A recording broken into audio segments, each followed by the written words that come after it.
Folks, today is Wednesday, June 5th, 2019. Welcome to a special edition of Roland Martin Unfiltered. Today, we are celebrating the life and legacy of the queen of Creole Cuisine, Leah Chase. So we're going to have a jam-packed show for you. Carla Hall, many of you know her. She is going to share her thoughts about cooking with the queen just 3 months ago. Also, joining us in studio will be Hell's Kitchen winner, Harper. Also, Chef Kwame will join us.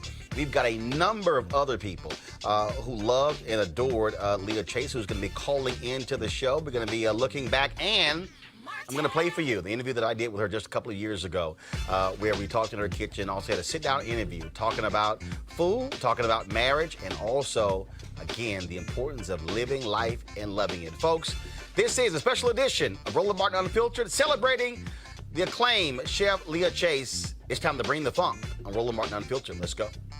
He's got it. Whatever the miss, he's on it. Whatever it is, he's got the scoop, the fact, the find. And when it breaks, he's right on time and it's rolling.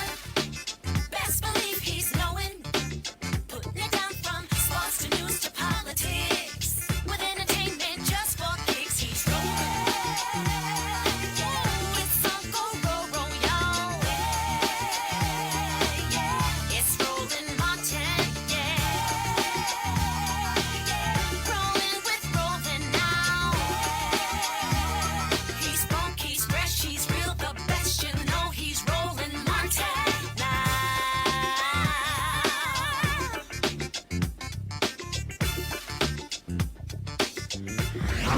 Martin. All right, folks, glad to have you with us today on June 5th. It was about 5 days ago. We lost the great chef, Leah Chase, of course, the queen of Creole Cuisine, passed away surrounded by family members in the city of New Orleans, where she is from, where she cooked for so many years. Of course, we know her from Inductee Chase's restaurant, of course, the restaurant she had there with her longtime husband, who passed away. 70 years they were married. He passed away just a couple of years ago. She was an acclaimed chef. Of course, she served presidents, every single major figure you can think of. They, of course, came through her restaurant. In fact, I'm going to show you a video later in the show. Quincy Jones talking about going through her restaurant. And so what we have here is, y'all come on in. So what we decided to do was, versus to have a normal show, we decided to have a dinner party for Leah Chase. And so my man John Murray is here. Of course, he dined there on many occasions. We got Chef Kwame in the house. I don't want to mispronounce his last name, so you could go ahead and say. Chef Kwame's fine. What do you say, Chef Kwame? Harper is going to be joining us. Of course, yesterday, Carla Hall wanted to be here. She's traveling, but I interviewed her yesterday. We're going to play for her, play for you that interview that I had with her as well. And we got a bunch of other people, a number of other chefs who will love and adore her, who are going to be calling into the show, sharing their thoughts about Leah Chase. And, you know, look, when News One Now, you guys remember, even Washington Watch, we had various tributes when African Americans who died, we did the shows on them. Also, Rock here, tell Rock, let me know when Rock gets here. See, again, it's like a dinner party, so you don't worry about it. So, of course, a Greg Carr chair, Afro-American Studies at Howard University, he dropped by. Greg, why don't you pop over here, just sit down there. We were going to be joined by Tanya Lombard, of course, the niece of Chef Chase, but she's still grieving, and so she couldn't be with us. But again, we got a great show lined up for you folks. But first, we want to start this thing out. First of all, let me set this thing up. So when I interviewed Leah Chase a couple of years ago, at her restaurant, it was great. And she talked about fried chicken. She talked about gumbo. She talked about her favorite spaghetti and meatballs. She talked about all that sort of stuff. And so I said, well, what the heck? Rock, come on in. And so Rock Harper is here. Of course, he runs Hell's Kitchen. Rock is bringing in the fried chicken. So he literally is walking to the door. And so he's got the fried chicken wrapped up. Chef Kwame, he brought the jollof rice, and so we got that. We're gonna bring that out here in a second. I fixed the gumbo and went ahead and made the spaghetti. And so, matter of fact, Roland, I brought Tupperware. Wow, really? And aluminum foil. Really? And Really? Ziploc. I'm black, so when Wow, I come really? to a good meal, I come Really? to take a good meal home with me as well. Really? So That's real I'm black. Prepared, yes. That's real black. And so we got the, of course, the Rock got the fried chicken down there. And Rock, you may want to hold on up the bowl there, down there. So what I did was, so you got the meatballs in there, but also I make what I call Texas spaghetti. So I do a different little thing with barbecue sauce, Italian sausage. And so that's what I have down there as well. Matter of fact, that's the one right in front of you, Rock. That's that one right there. And so you... Yeah, you go. So the meat, so the Chef Chase, her meatballs in there. Just tip it a little bit, so here we can get a shot of it there on the camera. So we got that going over there. Again, we got the gumbo here, and so we wanted to say, you know, versus your traditional show, we said, look, if you're gonna honor a chef, That's it. and you're gonna celebrate her life, let's have a dinner party. Now, some of y'all out there saying, why all these dudes up here?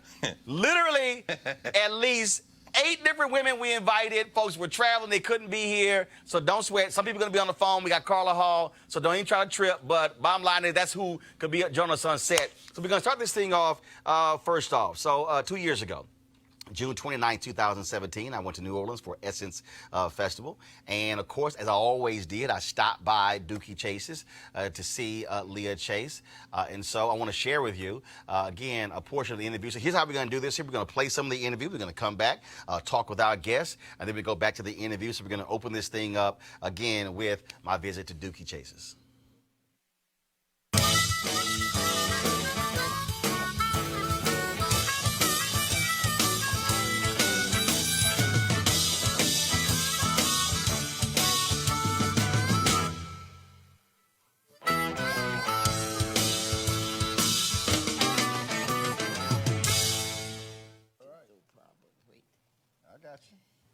There we go. Don't trust Roland. Look, my son was in the military. Uh-huh. And I got you right here. There we go. hold it, Roland. Don't you let me fall on this I floor. got you. I told you I got you. You got me. Oh, y'all, that's the wrong interview. Okay, so here's the piece. That's the second part of the interview. The first part of the interview was when I was actually meeting her in the kitchen. So I want y'all to get that queued up so we can have that ready. That's the second part of the interview. No, it's not. No, that's wrong. So I'm just trying to tell you. Okay, all right. So here's what we're going to do. We're going to first do this here. We're going to go to our guests first. I'm going to set this whole thing up, and then we're going to get this thing straight. But first, go around the table. So first, people at the table, who actually met Leah Chase? Who met Leah Chase? I did. Let's first talk about her. The fact that here's a woman who loved and celebrated, but who took traditional food there in New Orleans. And again, y'all, this dinner party, y'all can serve plates. Is it somebody going to say the grace? Lord God, we thank you for the food, thank you for the opportunity of fellowship, and food be nourished to your bodies, your words nourished to our spirit. Name your son Jesus, amen. There you go. All right. So, who took food that in New Orleans, she talked about it, where it was always about French food, where she's like, no. Now we going to do the Creole food, which has now become the thing in New Orleans. Inductee Chase's flipped the switch for the entire city. It was interesting, Roland, thinking about her life. One of the beautiful things about Nana Chase was that she brought all of black culture together. I mean, even though she's called Creole, it's interesting to see within her family, her mother's side of the family, how she battled even her aunties and grandmother about that notion. She said, I'm not quite sure what Creole is. We shouldn't have black people getting away from us. So you got fried chicken here. She said, if you're going to cook in our community, I want it all there because our people work hard. And I want to serve it with a tablecloth and some fancy. So, I mean, ultimately, when we taste her food, we're tasting the culture of our people, it seems to me. And when I see you brothers and my friend Carla Hall, who went to high school with, actually, you know, I look at this, you all are the next generation of people who have said, our people created some of the greatest foods in the history of the world, and they should be able to enjoy that food and introduce that food, all of it, to the world. So I'm going to get the interview set up. Y'all go ahead and have a conversation. Yes, I'll be right back. I love to eat the food that our people have created. No you know, question. there's no shame in my game. I was excited when Carla Hall put out her soul food book because I love soul food. You know, everybody likes to say, oh, I love breakfast food and give me sushi. No, I love soul food. And so I first got to eat at Leah Chase's restaurant, Inductee Chase, about a decade ago. It was maybe right after Hurricane Katrina. She was only opening up for lunch hours, and a diversity executive named Joycelyn Allen had taken me to Essence for an opportunity. And so it was the first time she had opened the restaurant up. And so Joycelyn's professional group went in and had the very first meal after Hurricane Katrina in the restaurant. Took her 2 years to get it back open. 2 years. So to you get were it back that open. first group that went? We were the first group that went there, and so and prior to that opportunity, I didn't know a lot of her story. But the first time you meet her and the first time you eat that food, you become immersed in her and her legacy and her history, and then learning that she was the inspiration for Disney's Princess Tiana and the Princess and the Frog, and just all the elite and dignitaries and stuff that ate at that restaurant. It was a pleasure to go there, and literally for the last 10 years, I dined in that restaurant every year while I was there for Essence Festival. So, Pick up anything while you were there? yeah, probably some weight. John, you can cook though. And the itis. You can cook though. Well, listen, I got a great cabbage recipe that I've learned from cabbage and kale recipe that I've gotten for you, my brother. So, Listen, well, you know, I'm pretty sure you perfected it by now. Listen, it's pretty good. Well, she is, I mean, you know, I had the opportunity to meet her for the first time this past October. Howard Conyers and my friend Adrian Miller and Zella Palmer, they had, Howard hosted Gumbo Jubilee, where it was a celebration of, you know, black foodways and, you know, gumbo. Yeah. And just a bunch of sort of people, chefs, authors, and just different tastemakers in the industry. We're all down and we were brainstorming. We had some workshops, and one of the workshops was at Inductee Chase. Wow. And she came out. She was just, she was going to come out, maybe she wasn't. First of all, I got to sort of, before I go into that story, I drove from Cape Cod, Massachusetts, all the way down to New Orleans. Wow. I was staying up in Cape Cod, and I wanted to do this thing, and I drove, and I was on a fried chicken tour. I think. Come on, man. I know. I'm proud of my fried chicken. Come on. This bird right here. It's the best bird ever, right? Yes, sir. So, Well, you thought you need to pass it down. listen, hold on. Me and Kwame down here looking at Look at that bird. Look, man, pass the said, bird down. Man said, take that bird down that way. I thought it was the best bird, and then I was eating everywhere, ate everywhere in about 6 or 8 different states. A lot of places, man. And then when I got to Inductee Chase's, I said, yeah, we gotta go back to the drawing board. I'm serious. It was just amazing, and I love how she, you know, really didn't apologize. It's not confrontational space for just cooking black food. We often want to reframe and call it something other than it is. Right. But I'm gonna do the y'all can pass the spaghetti on down. Go ahead, keep talking. Keep talking. I think what she was so important for me, what I got out of it is how there's no need to sort of apologize or over-explain. This is just what we are, who we are, what I love to do, and let's just cook some. It's great food with a tremendous amount of pride and culture and you know, and history behind it. So, and she was just so full of life. Yeah, that was I'm the key. 93, you know. Kwame, it's tough to get into a kitchen sometimes, and I'm like, 93, Slim, I can't, it's no excuse. You know what I mean? None. Yeah, that was the cool thing about eating in her restaurant during the Essence Festival, is that she would get really excited because, you know, most people don't realize this, but from an economic standpoint, the Essence Festival would take New Orleans and put it in the black for the entire year. Oh, yeah. And so that was a weekend that was once isolated in New Orleans, and, you know, it was too hot to be there. But, you know, Essence brought all these black folks down there. It's the largest festival in the world. And so she loved the influx of people that would come. And the fact that every time I was there over the last 10 years, except for maybe once, she was actually in the kitchen helping them cook the food. She cooked most of the food. Yeah, it was a privilege. And we would eat family style, and the food was always great, and get a little itis afterwards. So it was just really great. Not a little itis. A whole lot of itis. Whole lot. But then you get to the concert, and, you know, you dance it all off. So you'd feel good about yourself when it was all said and done. All right, so we have the interview, the right one, queued up. So here's me, June 29, 2017, talking to great Leah Chase.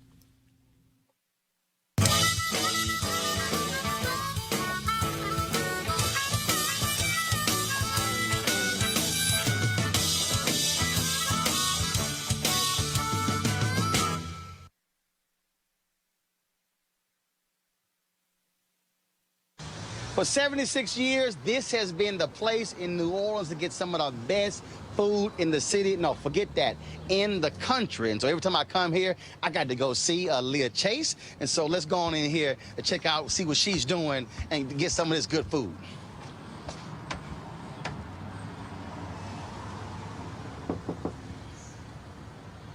Damn, the door was locked. How the door locked?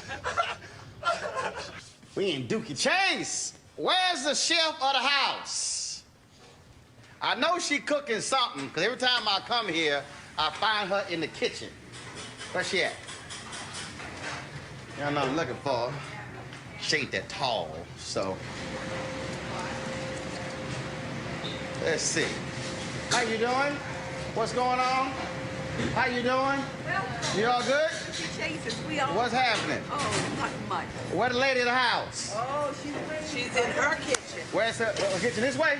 Right. All right, y'all, we going to her kitchen. She got her own kitchen. All right, Right here we go. What's happening?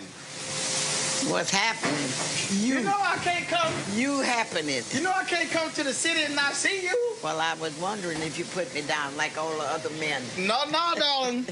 How you doing? All the other men put me down. You know, when you get old, they put you down. Well, no, every time I come here, I got to come say, hey. All right. I decided to bring the cameras this time.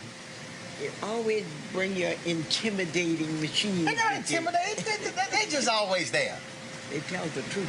That's right. That's right. What you got going? What you up to? Everything, man. Everything I'm up to. I'm getting ready to make a big patch of gumbo, and All right. I cooked my lunch. Got some tomato basil soup over there. All right. Is this cabbage? Cabbage. All right then. One of the few vegetables I actually eat. Oh no! Don't tell me you eat cabbage. I eat cabbage. I only eat like 3 of them. Oh, shame on you. Nothing like a good vegetable. Well, you know, and it's perfect too because I've been on this 10-day green smoothie cleanse for the last 10 days. So it officially ends tomorrow, so I can actually eat real food. All right. So yeah, I timed it to coincide with coming to New Orleans. All right, but in New Orleans, you know, we don't serve calories. You can eat whatever you want. All the rice, all the gumbo, all the fried chicken and baked macaroni, the jambalaya. Yeah, but then the problem is the clothes you brought, you're not going to be able to fit to wear it to the concert. Well, whose problem is that? I look like your problem, because you got that before you left home. We don't put that. Oh, uh-huh. You see? Uh-huh. And you see all those nice shoulders? We put that under your belt. We don't like men with big shoulders. Give a big stomach. That means we fed them good. Well, good. Well, yeah, you got it going here. So what's that? I see some corn and sausage. Oh, I know you like corn. I do. So what's that dish called? That's called makshu, just a little corn makshu. Right. You know, that's a Cajun thing. Okay. But, you know, if you can't beat them, join them. Right. So, Right. we in New Orleans, in the Creole community, we just call that stewed corn. But they say makshu, okay, it's makshu. So, all right then. And then we have the cabbage, we Right. have a tomato basil soup.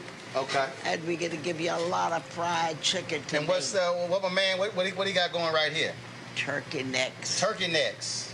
Everybody likes a good turkey neck. You know, And that's what what's this here that's raw? that's chicken gizzards that we're going to put in the gumbo. Okay, all right. You know, you have to have some gizzards in your gumbo. Really? Yeah, oh yeah, you can't have gumbo. Like first we do the ham shanks in there. You see, I will make that much gumbo. Right. That's going to be about 30 gallons. Right there? 30 what? 30 gallons. 30 gallons. Uh-huh. Now I can't make small pots of gumbo in my house. You so can't? I can't. That little 5-quart pot, I can't. So I have a 20-quart pot. I have 2 40-quart pots, and the 60-quart. We had to cook that outside. Yeah, because you don't have a big enough kitchen. Oh yeah, no. Stove. You got to cook that outside with the Bunsen burner. Yeah. But do you know how to make a gumbo? You know how to make gumbo? All right. Oh my goodness, absolutely. All right. I like mine spicy. Okay, well, gumbo is always spicy. Now we had a fierce fight on Twitter. So comedian David Allen Greer swears that you must put okra in gumbo. Now I told him no, because my grandmother from Opelousas, Louisiana, my grandfather as well. I said the problem with okra when you put it in gumbo, okra is slimy. I said, so if you want it, you fix it separate, then put it in that bowl, but you don't put it in the big pot. Well, that all depends on what you're going to do. Okay? Don't go around here telling people okra gumbo is slimy. It is not. It's because you do not know how to cook it. Well, if it stays, I'm saying like after it's in the pot. No, it will not. You just got to slow cook it and cook the okra good. Okay. And I cook okra every day, not slimy. But do you put okra in your gumbo? Not in this gumbo. Ah. But tomorrow I will make that much okra gumbo. Okay. So all I will have in that okra gumbo tomorrow is shrimp. And maybe Okay. I'll put some crab. But you can make okra gumbo, but okra is a thickener. Right. So we don't use that. We use filet, which Okay, is the ground sassafras leaves. Right. See, I use filet. So you and see also I like to keep mine simple. So I use sausage, chicken, shrimp. Now my grandmother used hen. Of The only course. problem with that hen a little tough. But it boils in that gumbo, and boy, does it give the flavor. That's Your true. grandma was right. Now what my dad does when he makes gumbo, and he taught me this, so he likes, some people like to have frozen shrimp because it's bigger quicker. But what he does is he also gets the fresh shrimp. With the heads. Well, no, what he does is we devein it, take the shells off, we then boil the shells, and then take the juice from that and put that in the pot. That's good. But you know, you always take that head of that shrimp and boil it with your shells. Okay. Because that's where your flavor is. So you're saying get shrimp with the heads already on it, Head's already slice that head off, on. Take that, just break the head off. break the and head peel off, it. put that in the pot with the shells, shells. boil that, then get you a strainer and keep that juice and put that juice in the gumbo pot. But I'll tell you what, one thing better that I do, telling him everything, that he'll be running me out of business after a while. I take those shells and those heads, put them in a pot with a little butter, and let them cook down. Put a little water in them. Then I put them in a blender. Shells, everything in a blender. Let them blend, then strain it off. That is like You cooking. blend the heads and the shells? And then you strain it. You put it in the Wow. strainer. And then you got powerful flavor there.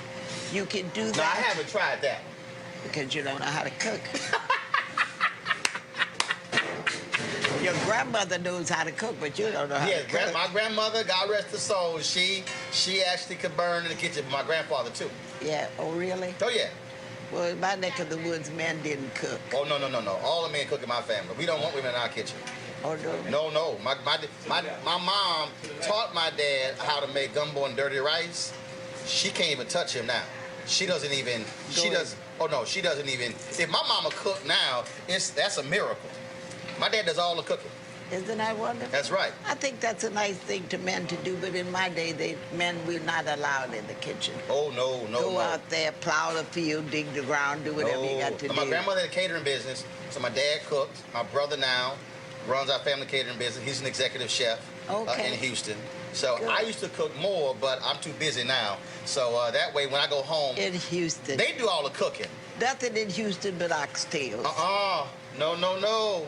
I'm trying to tell you, my daddy. Okay, I'm gonna Oxtails and chitlins. I'm gonna bring my daddy back next time I come, and I'm telling you, you're gonna say, Let okay, him cook with yo, me. I would see how good he can I'm cook. trying to tell you. I'm trying to tell okay. That's a bet. That's a bet. That's a bet. I'll see if he can cook. But oxtails and chitlins, that's Houston. Oh, I can't do chitlins. I'll cuss you out. You do some chitlins. I can't do No. that. You know, man, I had a man who wanted me to do chitlins. And he was a prominent attorney. And he wanted to do chitlins and all kinds of things, you know. So I don't do chitlins. So you know what I did? I had chicken necks. So when you take the skin off the chicken Right. necks, strip them up, you thought it was chitlins. With chicken skin. See, that's how you do it. That's how I do it. Mock chitlins. Well, look, you and I are gonna sit down and chat in the dining room. We're All gonna right. talk about food and Man, you look being good, here. and I'm proud of you. Well, I I'm appreciate really it. proud of you. You know. look good. Well, I appreciate it. You looking great. Got the pink on. I got a pink jacket as well. I'm gonna wear in a couple of nights with some white pants. Oh, go ahead. About time men put some color in their life. Oh yeah, I ain't afraid of color now. Don't be afraid That's of right. color. That's why I tell me I ain't afraid. It ain't too. They told me, they said, you know, it's hot in the kitchen. I said, yo, I grew up in the kitchen. I said, we cook with suits on. That's right. You Say can no cook. thing. I love that. You look good. Well, I Nice appreciate shirt and tie. So you Oh no, make- gotta do the ascot. I do the ass guy. All You know, I right. gotta be a little different. But that's good. Always be just set a trend. I got a friend that's a chef. You may know Marcus. Marcus Samuel. Yeah, absolutely. Marcus wears the weirdest combinations you ever saw. Yeah. So I have another friend, Jawn Besh. I say, Jawn, look at Marcus. Start dressing like him. Put some color in your life. There you go. But it's fun. Absolutely. All right, we're gonna head out there and chat. Okay, in a thank you second. so much. We're going to the dining room. All right. We'll be back. Okay.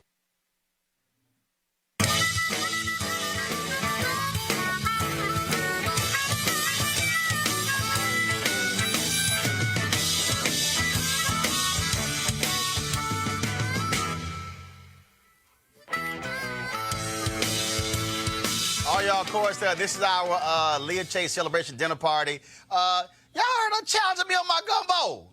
Yes. Like I didn't know what I was doing. Yeah. She looked at you crazy when you started talking about her okra. But see, look, my mom loves okra and gumbo. I don't like okra and gumbo. What, you like it in gumbo or don't? I only like my mom's gumbo.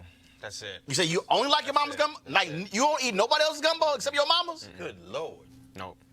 My family has a gumbo recipe, and that's what I associate gumbo with. And I think everyone in New Orleans is like that. It's like the best gumbo is in someone's house. Sure. So like that's the gumbo that I love. So if you don't eat that, you don't eat gumbo. Sure. Now, I'm kind of like that about potato salad. I know Roland doesn't eat any cold food. Hell no. Hell no. My mother makes the best potato salad, so like, you know, it is the standard in which I judge everybody else's potato salad by, you know. And I love the Caucasian side of my family, you know, and they often like to put raisins and peas and Hell no. and other things like that in their potato Put that salad. bread pudding. Y'all heard John. He just said the Cajun side of his family. I said the Caucasian. Caucasian. The Caucasian. Yes, That's Cajun. That's the same thing. My clear cousins, you know, they Because like, my side is the Creole. We ain't Cajun. But look, Roland, Uh-oh. I think Leah Chase was a little sweet on you. What was happening there in that What? kitchen? Charming. It was a little. The heat was on, and I don't eat on the stove. Until he mentioned them oxtails and chitlins. Listen, Hey, I mock chitlins. don't do chitlins. Mock chitlins. I don't do chitlins. I can't I do She love doesn't either. chitlins. You seriously? Love chitlins. You love Yeah, chitlins? So good. My mother nah. could cook 'em. They're so good. I had a birthday dinner one time, Chitlins? and the gospel Yeah. singer How? Ricky Dillard ordered You gotta chitlins cook them right. You have to at clean. Carolina You have to Kitchen. clean them right. You have to See, cook 'em right there. Yeah. See, stop right there. Yeah. That's the limitation. My grandmother, Lord rest her soul, Mel Lamont. Lord, they live 8 blocks from us. So I go to her house. I open the door, go into the house. The funk of those chitlins Oh, yeah. hit me. No, you don't understand. I turned right around. I was like, no! I was in the front yard. I was like, yo, what you need? I could not stand in that house with the funk of those chitlins. It ain't happening.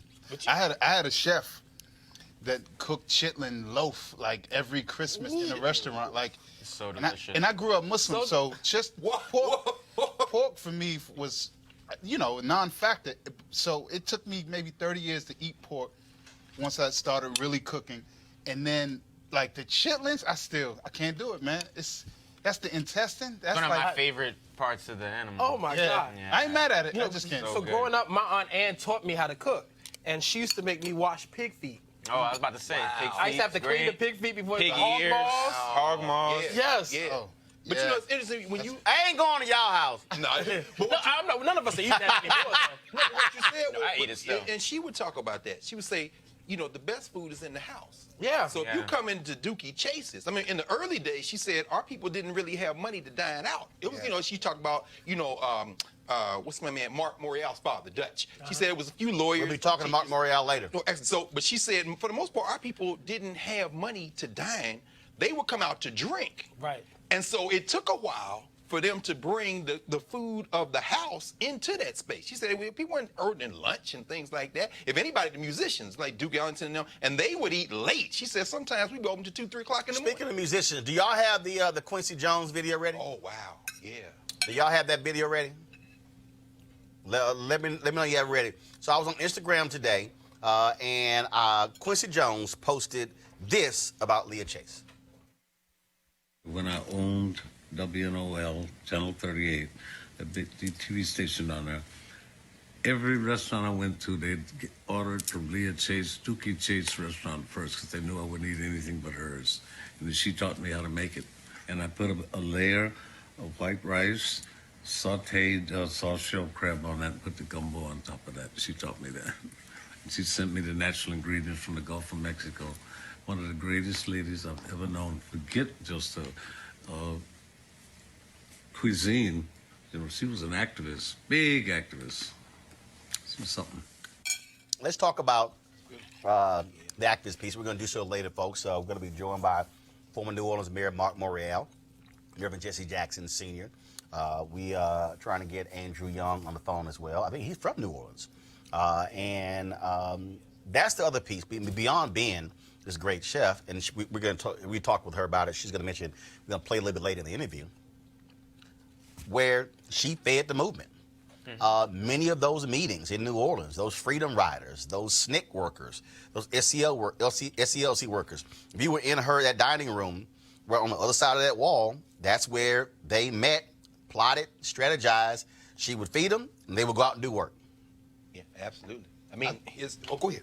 No, I think that's amazing. You know, when we talk about, you know, Nipsey Hussle and the marathon continuing, you know, I question my impact. Well, I recalibrate my impact in this. We're sort of having a food, you know, renaissance, especially in black food and black culture right now. To look at her, I mean, you talk about a marathon. I mean, there was no glory, like, you know, national, you know, there was no TV behind, I'm going to feed these folks my food and have all these. She was just doing it for the love of her food and her community and her country, essentially. I mean, I read a quote yesterday where she was talking about, she said she changed the world. The world was changed over gumbo and fried chicken. Wow. And so when you think about that moment, I mean, as a black woman, right, in food, yes, during segregation or you know, post segregation, you just think about, I mean, that's just really impactful for me, just having that sort of influence and wanting to do that. She really stepped into her calling. It's very empowering. Absolutely. I mean, and like you say, black women, a black woman who took the baton from another black woman, her mother-in-law. Right. I mean, her mother-in-law basically ran the small little takeout place, kind of sit-down restaurant they had, while her father-in-law was out moving policy, as they call it. They wouldn't call it the number in New Orleans. They said, we're moving policy. Well, in fact, you know, and then she kind of robs the cradle, right? She's 23, I think, when she married her husband. And in fact, she talked about Does she? Okay, that. She talked about the mother-in-law, the numbers running. Yes, sir. And this whole idea of how she was not smitten with Inductee Chase when she first met him. All right, here's a sit-down portion of my interview with the great Leah Chase.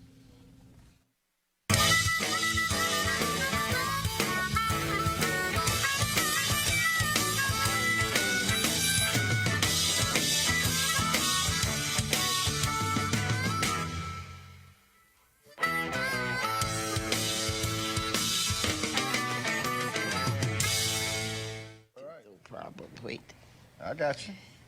There we go. Don't trust Roland. Look, my son was in the military. Uh-huh. And I got you right here. There we go. hold it, Roland. Don't you let me fall on this I floor. got you. I told you I got you. You got me. I got you. Got the chair. Okay, she got the chair. We good. Okay, what is all this? No, my son was in the military, and he had a major. And you know, my son is one of those goody two-shoes. I don't know how he made it to be a captain in the Marine Corps, because he want everybody to have good treatment, blah, blah, blah, blah, blah. So Major told him, look, Captain Chase, don't trust your mama. So he calls me Major Hartley because I tell him, don't trust your mama. Don't trust anybody. So how are things with you? Things are great with me. I am really a blessed woman, Roland, thanks to people like you and people in the media who help me. And it's a wonderful thing that you do. I know you get criticized right and left for everything you do. Don't faze me. Don't let it faze you, because the media is so important.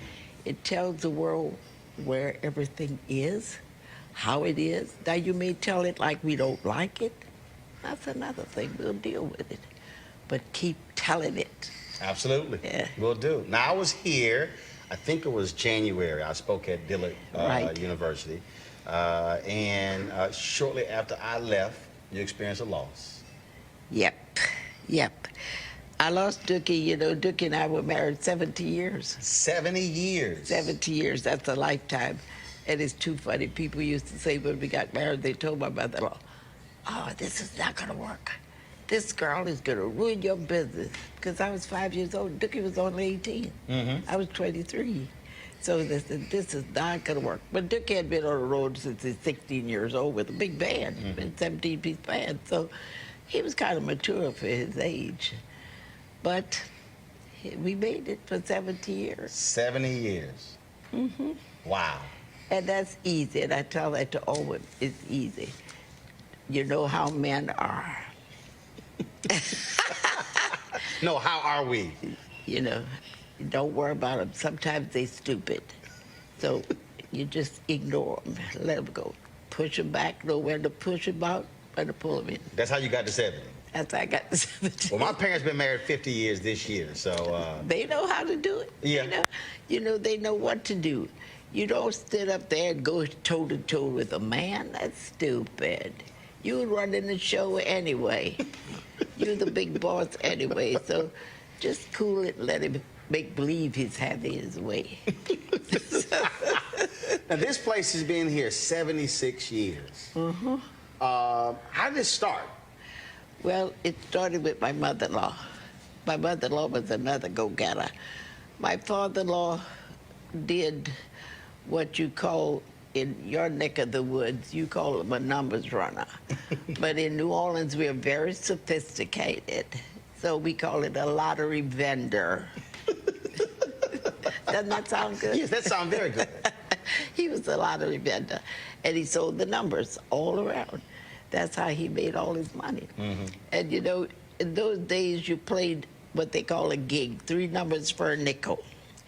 Now, if those numbers came out on this 12-number list, you won $9 for your nickel. But Dookie, Big Dookie, we used to call my father-in-law, he didn't play for a nickel. He would be bet maybe $10, $15 on his numbers. Wow. His numbers was 3, 5, and 8. When 3, 5, and 8 came out, everybody knew Duck hit. So that's how he started. My mother-in-law borrowed $600 from a brewery to start. And every time the man would bring his beer, she'd pay him back a little bit at a time. Try that today. You can't do that. You Can't do that. Can't do that. Now, obviously, it didn't start this size. We were just a bar on the corner. Just on the corner. We had the bar and tables on the bar. But my father-in-law was... And this is the original location. Okay. This corner is the original location. But she started there selling her sandwiches because then my father-in-law was very sickly and ulcers, terrible ulcers. And he was always sick, so he couldn't go out to his customers. You know, you had your customers you go out to. So she opened up a little sandwich shop, and she would take the numbers in the sandwich shop and sell her sandwiches. So it started with her. So how did you get into this thing? You know, I don't know how I got in here. Were you a dude? Look, I was waiting as a waitress in the French Quarter, 1940, 41. And I said, oh boy, I like this. You know, you try. I'm the top of the line. My mother had 14 children. She raised 11 of us. So here I'm the top of the line. When they got me through high school at 16 years old, I was graduating from St. Mary's Academy. So I had to find something to do. Didn't know what to do other than housework or cleaning. So I came here and I got this job as a waitress. Had never seen the inside of a restaurant in my life. Really?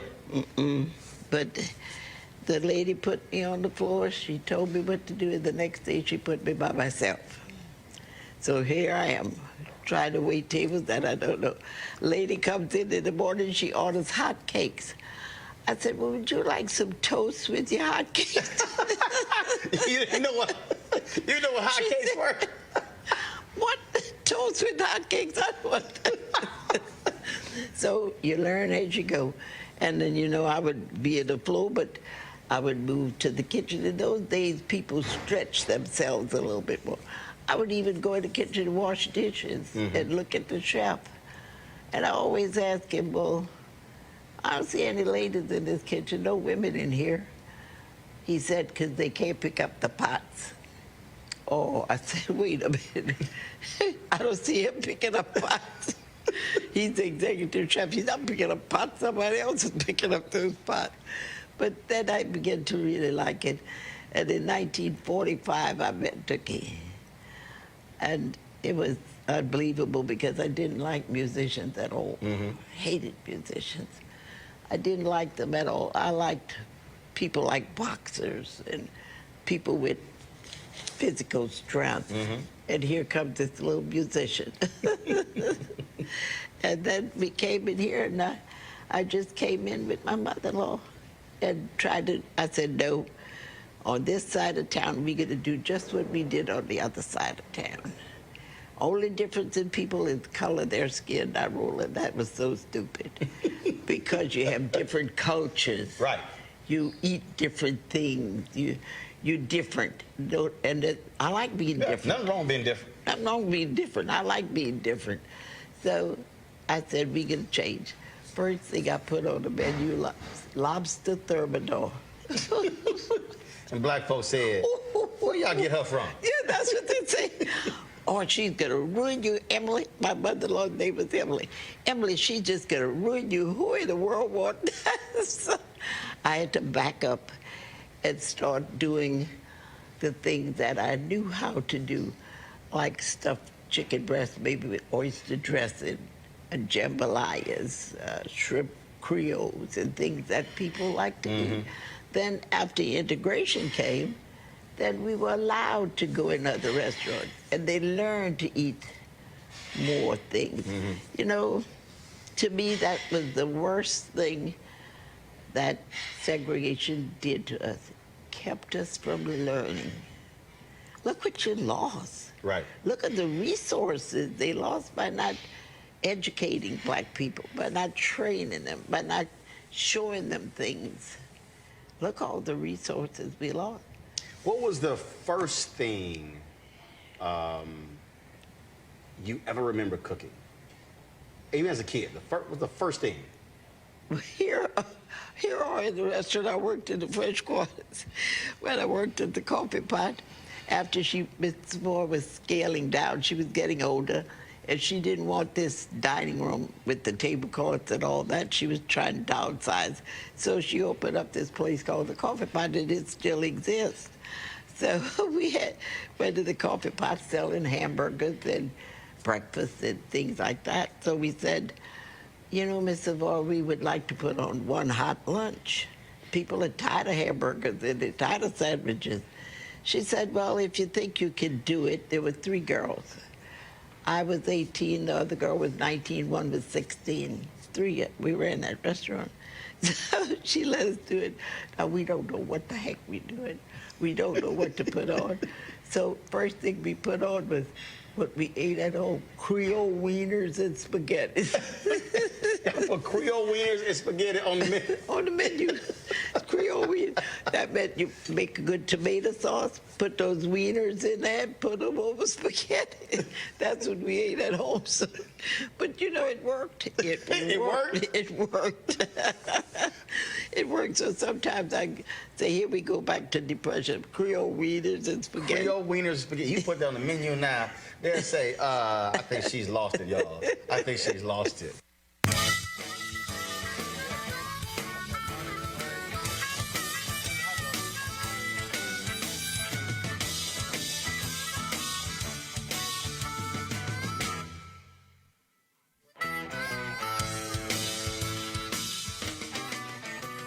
Now, I hope y'all see why I wanted to do this, because it was just so much fun sitting talking to her, because of all her different stories.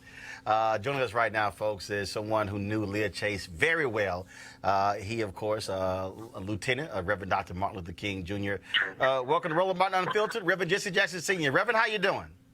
Roland, God bless you. Roland, this interview is a piece of artwork. It should be in the African American Museum in Washington, because it was more than food at Leah Chase. You know, it was between Houston and Atlanta. And Atlanta, of course, was Beeman's and H&H and Pascal's. And Washington was Simpson's and New York was Red Rooster. And these were our watering holes, our stopping places.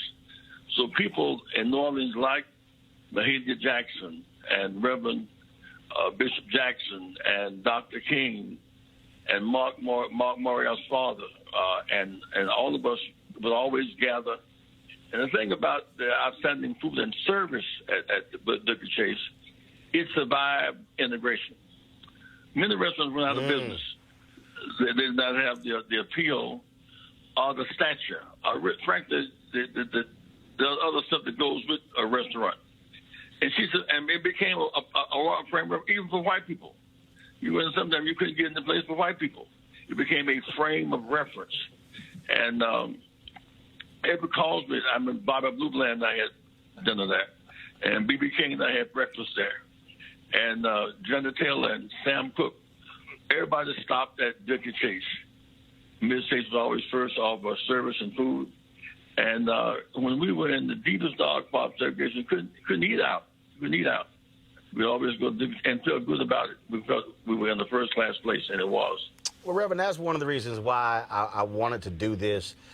First of all, that's why also I created this show, is because I still contend that our heroes and sheroes, when they pass away, unless they are an Aretha Franklin or someone who has been accepted by mainstream media, they don't necessarily get their just dessert. So luckily, we had opportunity. Well, Aretha Franklin, she's there, and Father Reverend Sheila Franklin, she's there. All of us, we met at Inductee Chase. We ate there, we met there, we organized strategy there. I mean, Dutch Morial, we organized his campaign for the mayor there. That was a big deal. When Dutch became mayor of New Orleans, that was a big deal at that time. One of the first mayors in the Deep South, my God. And mobilized all of New Orleans and the design housing project across the street. Reverend Paul Morton, when he was in his early beginning years, always eat at Inductee Chase. It was the place. It became like pastors in Atlanta, pastors, a frame of reference. In many ways, like Gladys was for a long time in Chicago, it was a frame of reference. And so we're indebted to her, feeding us and also giving us a place of dignity and decency. We made us feel good about ourselves. Reverend, last question for you. How important is it for this generation and future generations to keep telling these stories, to remembering these ancestors, because nobody arrived where we are today on our own? Well, the Bible says, remove not the ancient landmarks our mothers and fathers have set. And if you don't have a frame of reference, you are lost. I mean, if it's like a boat in the dark without a lighthouse, you don't have a frame of reference. I live in Chicago now. You have a generation of African Americans who are more educated. They've been to the Big Ten schools. But now we've lost all the black banks, lost the key restaurants. They had everything except a sense of entrepreneur, a sense of drive. Miss Chase she was looking for a way to start business, not just to eat downtown, but to have a place of business. She hired people. And people who came out of jail, many of them, Roland, who of course couldn't eat, they could work for her. It was a place of second chances. Everything about Inductee Chase made and makes sense. I come and know that I'll be there again in her memory and in her honor. Reverend Jesse Jackson Sr., we appreciate you joining us to honor Leah Chase. Thanks a bunch. Thank you. When you hear Reverend lay that out, Kwame, it does cause you to say, wait a minute, hold up. A lot of us, we just went to the restaurant. But to think that when he made the point, but one of the things that survived integration, because so many of our institutions have disappeared. They fell because of it. And I think that's one of the biggest testaments that I took away from, having Leah Chase like a living legend, while we were here. Running a restaurant is difficult. It's always incredibly hard. Most fail. I've had my share of successes, my share of failures. But whenever I thought about Leah Chase and what she did and what she had to go through, my problems were minuscule compared to hers. And that's why I honored, in my restaurant, her quote is on my wall. Which quote is that? It's, everyone can cook good food if you just put a little love in it. And it's the truth, how you talked about the gumbo. You're like, man, I wish I had this one hot sauce so I can put it in it, and I really like that passion. I literally called my dad. I was like, okay, I need a substitute because I'm missing what I want. What's the substitute? But that passion leads to good food because you're putting care into something, and there's no way it's going to be bad, you know? And that's what I think she was talking about. But with her just focusing on food, she was able to transform a nation by just caring about her food. Yeah. So, Greg, I love the showcase of black art that was featured in the restaurant. Oh, man. I thought, it just added to the ambiance and to the historic nature of what she was doing and how she was doing. Because while you were there eating this great cuisine, you could also walk around and see. And sometimes you'd go back and see these pieces, and they'd be gone because folks would come and they want to buy the pieces and stuff. So I love the fact that she was about giving back and also providing a showcase for these artisans and these artists in New Orleans as well. Now, I know you have to go. You have another engagement, but later in the interview, one piece that she wanted on her wall was a piece of artwork from George W. Bush. Oh, wow. And wait till y'all hear this. Wow. Now, out of all the presidents she served, wait till you hear what she had to say about George W. Bush and what kind of a man he was and how he enjoyed her food. It was an amazing part of the interview. Amazing part of the interview. We're going to be joined in a moment by Marc Morial. I want to now play another excerpt from my interview with the great Leah Chase.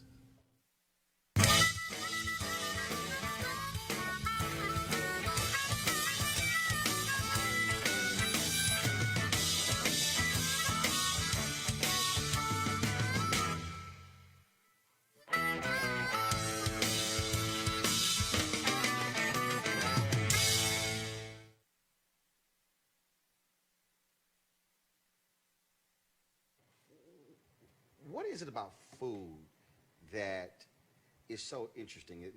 Folks in Louisiana, my grandparents on my mother's side, from Opelousas, Louisiana. Oh, my God. Home of the good cooking. Absolutely. And they say for other people, eat to live, whereas folks in this state live to eat. We do. But what is it about food that is just totally different than anything else? You know, people come to my kitchen, Mr. Martin, and they ask me that all the time. It baffles them. What about your food? What is this?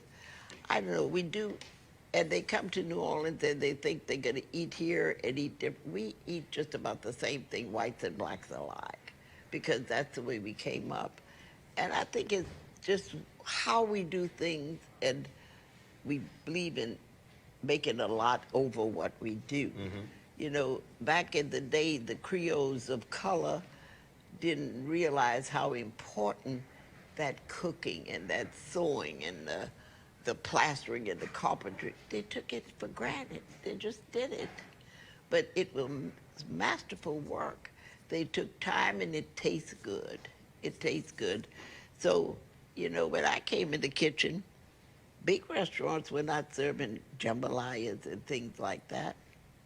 They were serving French food and things, cream sauces, shrimp Newburg, all that kind of stuff. Mm-hmm. So then everybody started coming to eat what we cook and the way we cook it. And we changed them. We changed them. You know, in this restaurant, I feel right in this room and in that little gold room, we changed the course of America.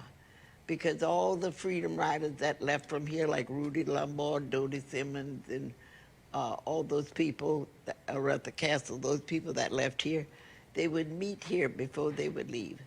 All I would do was serve them a bowl of gumbo and some fried chicken. They would make their plans, they would go.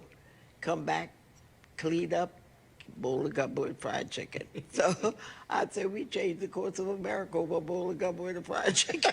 So, we need to tell that to Mr. Trump. Give him a bowl of gumbo and some fried chicken. Give him a bowl of gumbo and some fried chicken? That's right. Right, and he might act right? He'll act right. How many presidents have you fed? I fed two here, and Mr. Clinton. I worked with him in Atlanta because he was a friend of the Aarons, Hank Aaron and his wife. So he would come to Hank's birthday, and that's where I met him. He is something else. I met Mr. Clinton, and when they introduced me to him, if you see that picture, I need to put it on the wall. You would think he knew me for 100 years. He didn't know me at all. Didn't know me, and I didn't know him. But that's how much charisma the man had. And then I fed Mr. Obama, which was a delight. And who was the other president? George W. Bush. Really? Now, let me tell you about George W. Bush. Wasn't our best president by far, but a nicer man you could not find. He never hit this city unless he sent for me, Roland. Really? Every time he came, he sent for me. So when he came, he sent the security for me. And we were having dinner at Commander's Palace. I get there to wait to say, well, look where you're sitting, Miss Chase, right next to him. He always sat me right next to him. I don't know why, but that's where I was sitting, right next to him.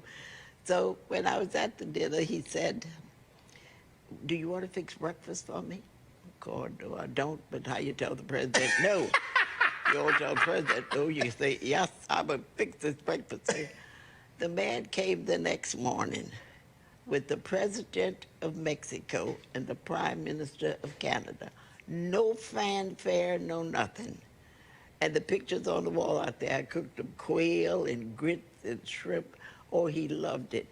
But he was just kind to me, and I still hear from his people. I said, well, he's painting. I don't see a painting on my wall by George W. Bush. You better do something about You told his people that? I told that to Carl Rove. Yeah, give me a paint. Well, you know what? Wait, now President Carter sold a paint for $500,000, so I might not get a George W. Bush. Well, I being a native Texan, I'll also put a phone call in for me to make that happen. Yeah, he was a kind man, and I was really proud of his mother. Because, you know, you educate children and you bring them up, and they may not do their job to perfection, but if they're kind, that's a plus, because there's no excuse for people to be ugly. I don't care what you do, you don't have to be ugly. And he was a real kind man. He ate here twice, and here comes the media. They want to know why he ate here twice. He didn't eat anywhere else twice. I said, easy. The food's good. Yeah, he enjoyed it. So, and he was really kind to me. He really was. Okay. So I'll never forget him for that. Well, we'll tell that Trump fella. Yeah, maybe some food would change him. All he does is eat McDonald's and eats hit steak with ketchup. Oh Lord, ketchup. He eats steak with ketchup. Oh my God, he would, ask Mr. Obama about Mr. Obama and ketchup. You know, Mr. Obama came here, and first thing he could do is order his gumbo. That's all well and good. And I said, I will fry your chicken. Chicken can hold on the plain cold. You can, he sits down with his gumbo, and he takes the hot sauce in my gumbo. Hadn't even tasted it yet. I said, oh, Lord, Mr. Obama, you don't put that stuff in my gumbo. He hadn't even tasted it yet? Never tasted it. Oh, no. My daddy would cuss me out if I did that. So now the neighborhood, you know how my neighbors are. Some of them were good people. Some of them were the worst people in the world, but they were my policemen. Right. They were everything to me. So they said, Miss Dookie, you told him right. Don't be messing up your gumbo. Now, I take it he didn't do that again. No, he didn't do that again. He never forgot it because the world knew Mr. Obama put hot stuff in Leah's gumbo.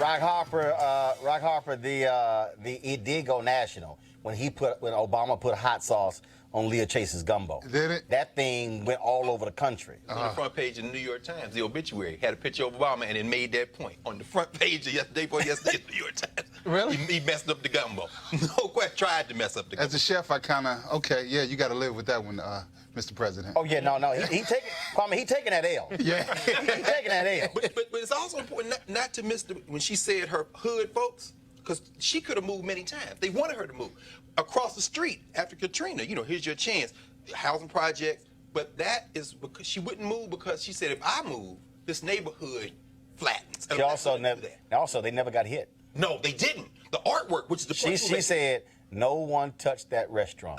And when you think about whatever she said about they never got robbed. Right. They never got no one ever stoned that place.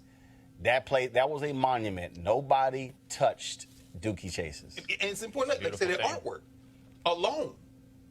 Who cares about George W. Bush's painting?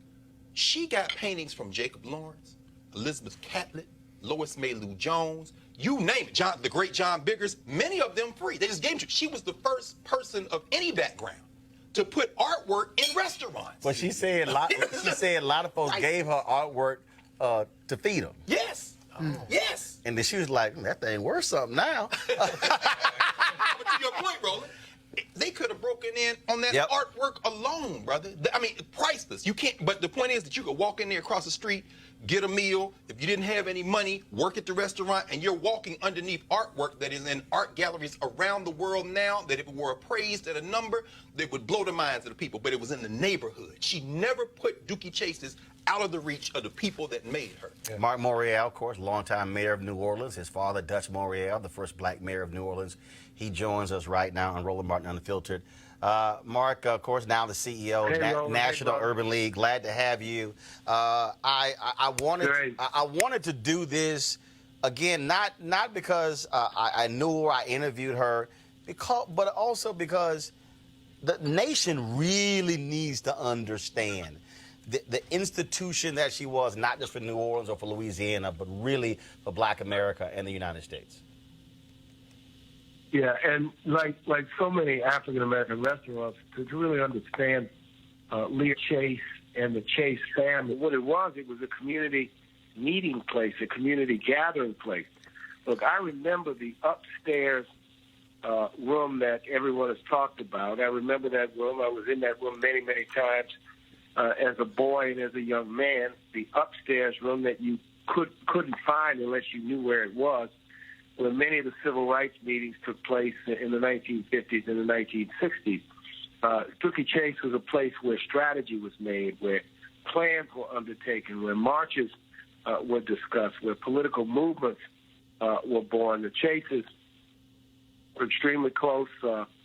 Mrs. Chase's mother-in-law and father-in-law were very close to my grandparents. Mrs. Chase and my father were like a play brother and play sister. When he ran for mayor the first time in 1977, the Chases were one of the first families to make a major contribution to his candidacy when he was a long shot a candidate. During my time, it was a place where we met. When the National Urban League hosted our conference there in 2012, we rented out the entire restaurant to be able to share with guests. And so it was a community gathering place. Now, Mrs. Chase was a woman of incredible wisdom and insight and kindness and generosity and just a unique person, a tremendous person. Last time I saw her just a month or two ago, she was in her kitchen, sitting down. She was taking corn off the cob to make one of her famous crab and corn soups.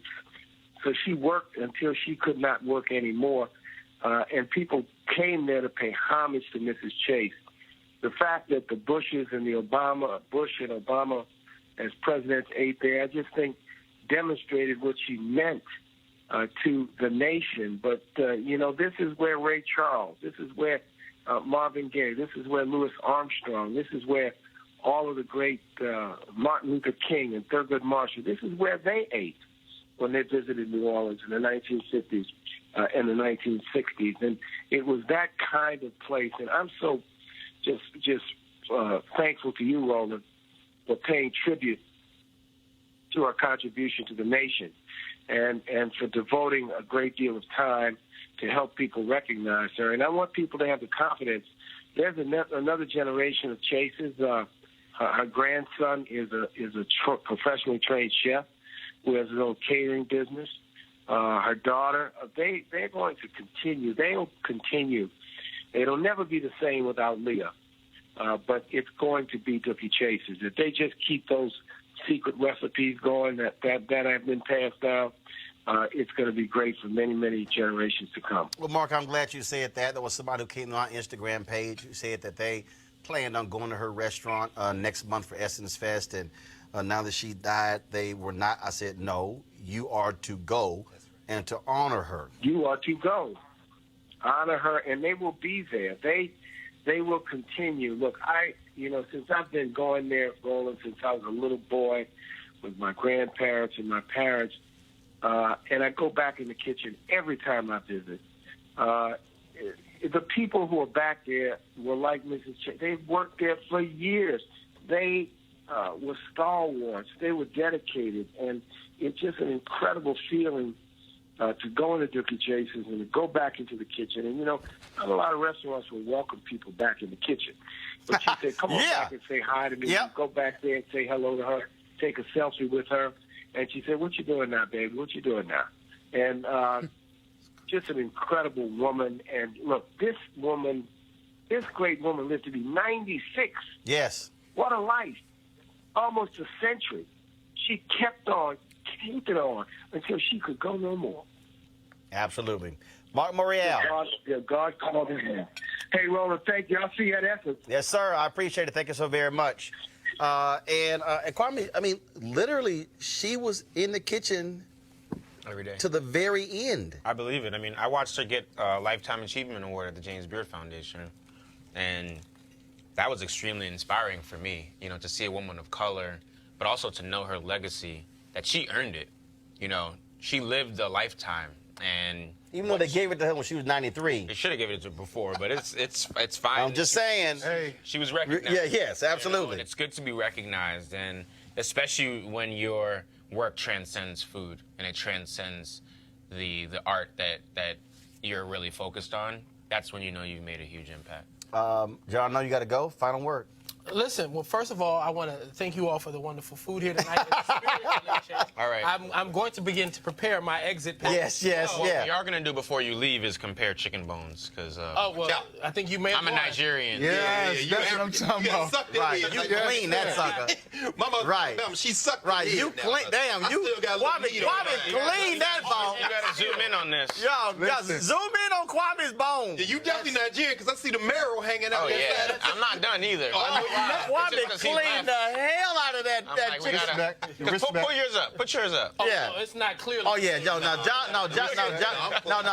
bougie. That's a bougie wing right there. Well, when I'm around my clear cousins, I do eat my fried chicken with a knife and a fork. Yes. Is that paprika? But I'm excited to be a part of this. I'm excited to have met this woman and had dined at her table.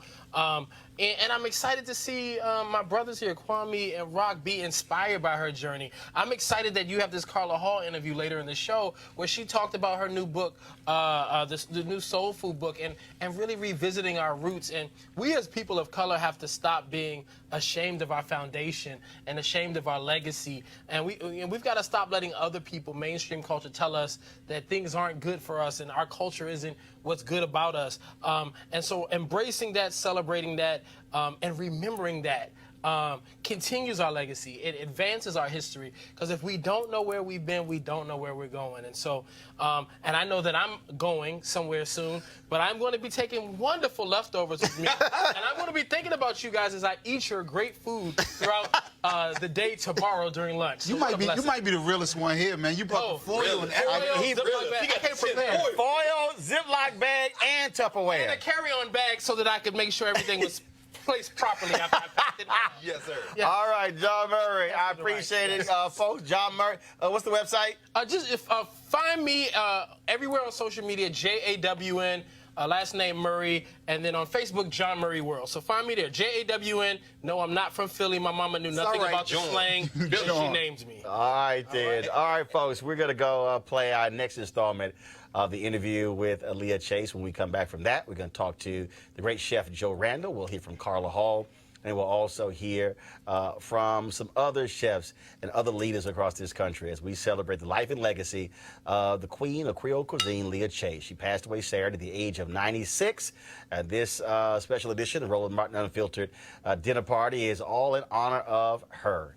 Here's the next installment.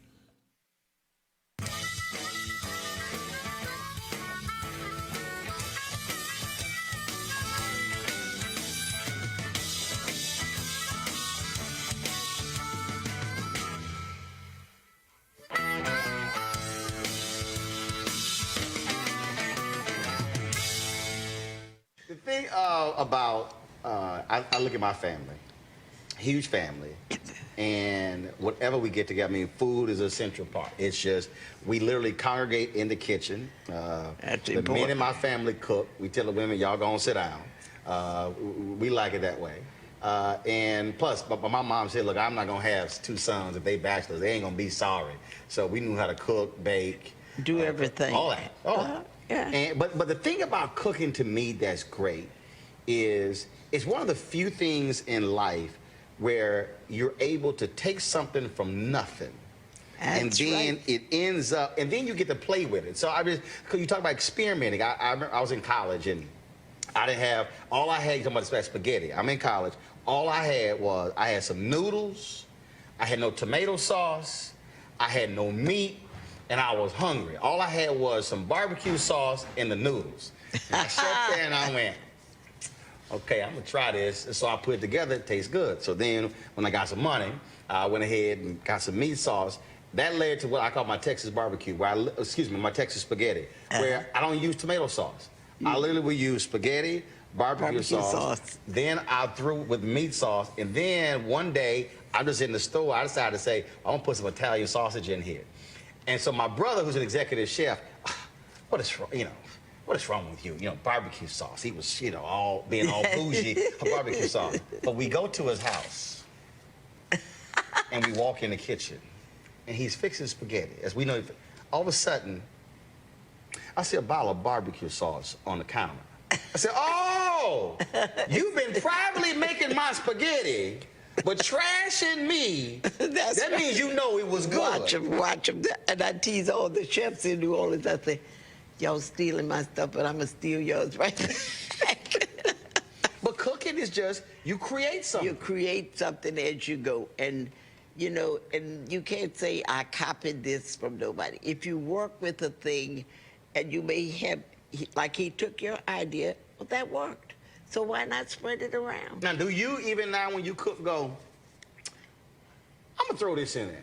I do that sometimes. I do that. Right now I'm working, and I shouldn't tell you this because you'll be all over Washington selling my stuff. They don't cook that well in D.C. Oh, but I don't know. I'm gonna do some, what I call fish ribs. Like we do the red fish and we tenderloin it close to the bone to get all the meat. Well, I will leave enough meat on the bone and then put that in the oven and bake it with some tomatoes and stuff. And I'll hold the fish ribs. Fish ribs. If I see fish ribs anywhere around you, you're dead. You hear me? No, that's a little too complicated for me. I mean, you're trying to keep the meat on the bone. That's a little too complicated there. Because I had a friend, he was a good artist, Jawn Scott, and whether we tenderloin fish, we always had to fry the bones for him because that's what he wanted, the meat off the bone. And that is the good part of the fish. Now, you just mentioned he's an artist. So what's up with the art in here? So you had this commissioned? The glass here? Yeah, the glasses were done when we moved in here in 1984. I wanted a divider there. And I wanted visibility for the waiters when they'd go down the hall, they could still look here. So I said, well, put stained glass. Well, poor Dookie, Dookie said, good, I like stained glass. He thought I was going to do church windows or something. When I came up with what I had, he said, told the children, I think your mother's crazy. Your mother's losing her mind. Who in the world wants that? But it tells the story of my childhood. We didn't wear rags like you wear today. Right. We sold the rags to get our snowballs. All right, so that's why you see, so they're playing here, and so you're selling snowballs here. We've got numbers here. Yep, okay. The hopscotch, and that's what you played on the side. Is this next one, is this church? Is this, no, that's a game my children played. It's called Rock Teacher, and you hold a rock guess in your hand, and you go up a step. You go up a step. So it just talks to you a little bit. And then you got all this other art in here. So are these friends of yours? Friends of mine. People? I am fortunate to have been friendly with Elizabeth Catlett, was my dear friend. Sabella Lewis, John Biggers, Jake Lawrence. So I was lucky. And artists never have food. They want food, so we swapped. I came out on the good end. There you go. So you said, hook me up with a painting. I'll hook you up with some food. That's Oh yeah, right. you came out. So I'm sure there's some art came out dealers good, yeah. who come in this place Yeah. and they say, "Hey, can we talk?" And you said, "No, you can't touch that one." Can't touch none of them. Because, I never put any emphasis on value. It's what they mean to me. I feel like when I look at the upper room, I feel like John Biggers is there with me. Mm-hmm. John Biggers was the nicest man. His admiration for women with Texas strength Southern University was unbelievable. He was just the kindest, gentlest man, and he depicted women as hard-working people. Mm-hmm. And I like that about, Elizabeth was just Elizabeth. She was one of the best sculptors you're going to run across. She is really good, and she liked fried oysters. So when she came, Elizabeth always came for her fried oysters. Lena Horne always came for her fried chicken. Sarah Vaughan always came for her stuffed crabs. So Lionel Hampton was a trip. Lionel would come and you had to feed him in little bowls. Little bowl of greens, little bowl of sweet potatoes, little bowl of... because he knew he was going to eat a lot. So he had it all in little bowls.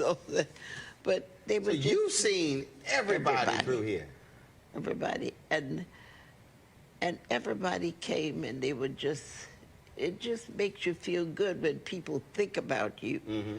When they think about you, it's uplifting. That's why I try to do that with people. Roland, one thing I have to do for the storm is get that takeout going. You see, because my neighbors across the street, we had the old ugly brick buildings, you remember that. And I said, after the storm, I said, those ugly stack of bricks gotta go. So they picketed, they said, no, they're good, we can keep them. You come live in them, we won't take them out. So they put up what's nice across. But some of those buildings had the finest people that went off to be doctors, and then you had the drug addicts, you had this, but even the so-called worst ones were my protection. Nobody ever hit this restaurant. Nobody ever came in here. When the storm came, we were here 65 years. Nobody ever touched anything in this restaurant. They were my policemen. They watched out everything for me, and they took care of me. You're saying you take care of people that take care of you. Take care of people that take care of you. You have seen nearly a century. Now you're getting ugly. No, I'm not getting ugly. That's a good thing. That's a good thing. That's a good thing, huh? And the thing that, I'll just say that's, I don't care what it is, whether you talked about all those amazing entertainers who you fed, the one thing that is constant, whether you're talking about somebody 76 years ago or 70 years ago or today, they will always talk about, man, when I had this certain meal. That's what's amazing about food. Food is so, it makes people happy. If you give people good food and put nice things down there for them and nice tablecloth, I'm a stickler for a tablecloth, a good napkin. I like that because I want my people and I want my customers to feel good about it. You know, when you were a little boy, you might be eating out of a jelly glass or something, but when the company comes, your mama said, get out the good stuff. Company come. That's right. I say, everybody that hits that front door is my company. Get out the good stuff. And I want them to eat well. And you make them feel good. They relax. They come in to get a good meal. Who do you like to cook for you? I like service more than when you can cook me anything. You can fry me a piece of wood, but just serve it to me nice. Because if you serve people nice, they just feel so good to have somebody serving. Great customer service. Bad customer service will put you in a foul mood. Yeah, it's bad. You know, and there's no excuse for that. You can serve people. I love to serve people. If I could walk, I would be waiting tables on this floor. I would, because I love to do it. It's just so easy to do it. To say to a person, if they order, a person say, well, could I have this? It's my pleasure. It would be my pleasure to do that for you. That's easy, easy. 2 final questions. And so, the first was a 3-parter.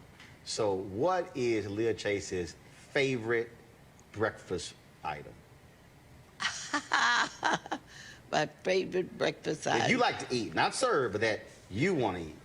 or my breakfast item would be, you know, I came up in the country, and you could not believe this, but quail is something I love.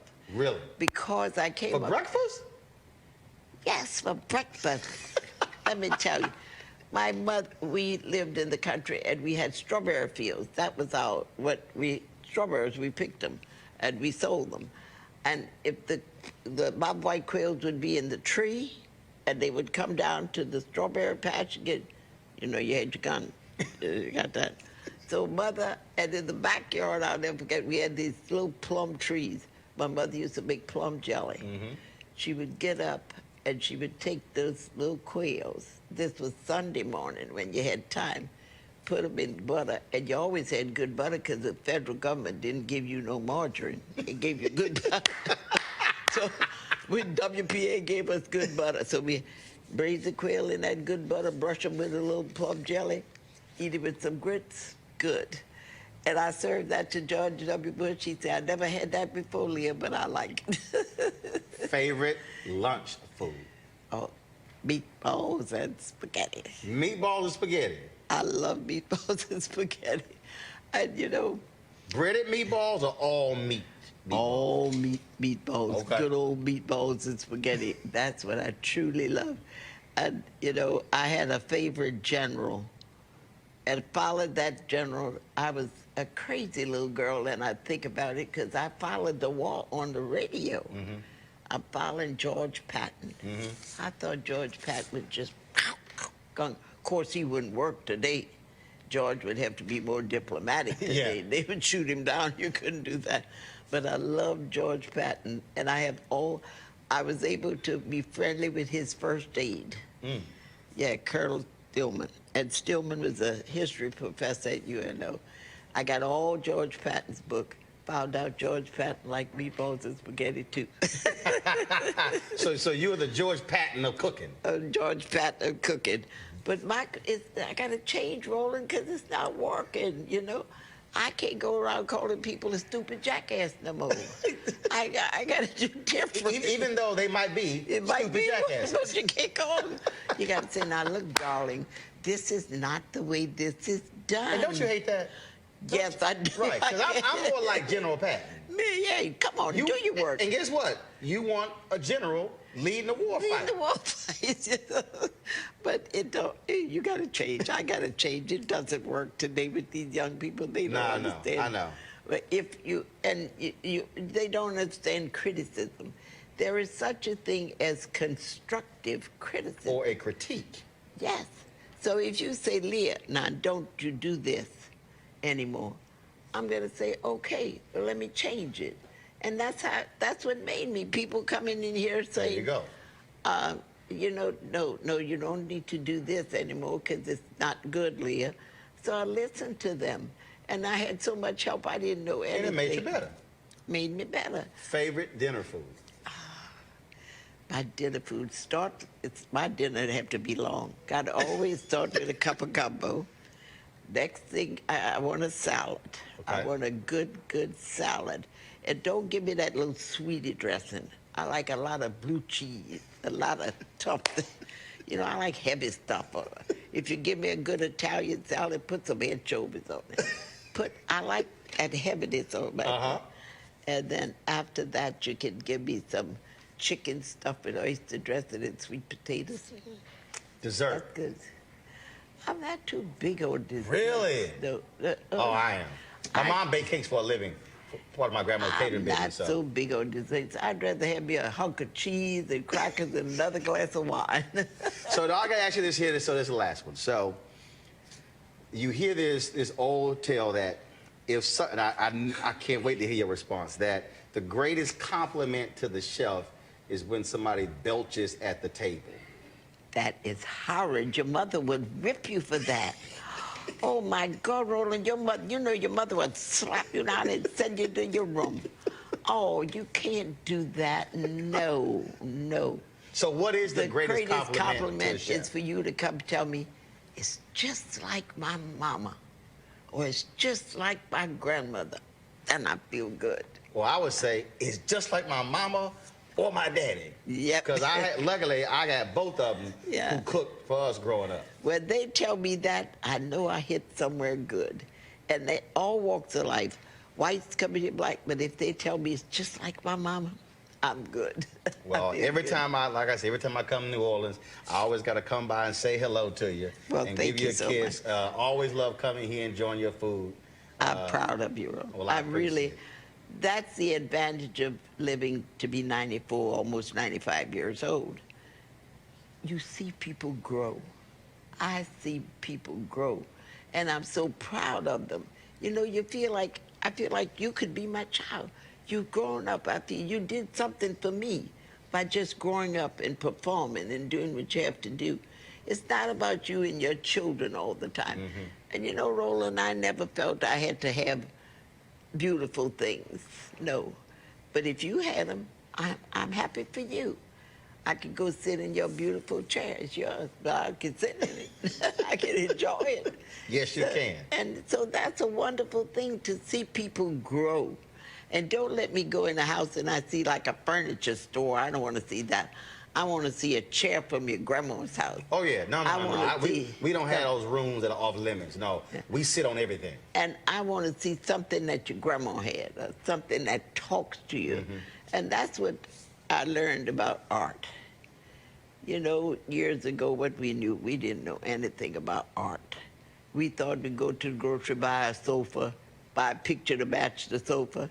We learned that art doesn't have to match the sofa. Mm-hmm. It just can talk to you, whatever you like. So, and it's warm. Well, I tell you, what gives me fond memories of my grandmother and grandfather from Opelousas is anytime Good cooking. I eat gumbo. When I go home for Thanksgiving, my brother's executive chef, he fixed the turkey and dressing. I said, no, I'm coming home to eat gumbo. The rest of the family, they're eating all that stuff.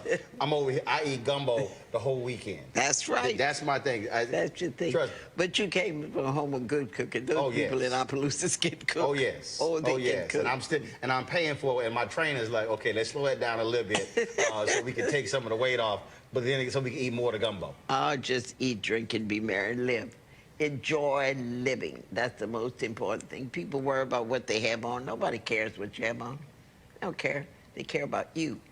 They care about how you feel and what you're going to do to uplift the country you live in or the city you live in. That's all they care about. And I'm proud of you. I'm so proud. I appreciate it. I'm proud to Thanks be. for your food. Great seeing you. Thank you so much.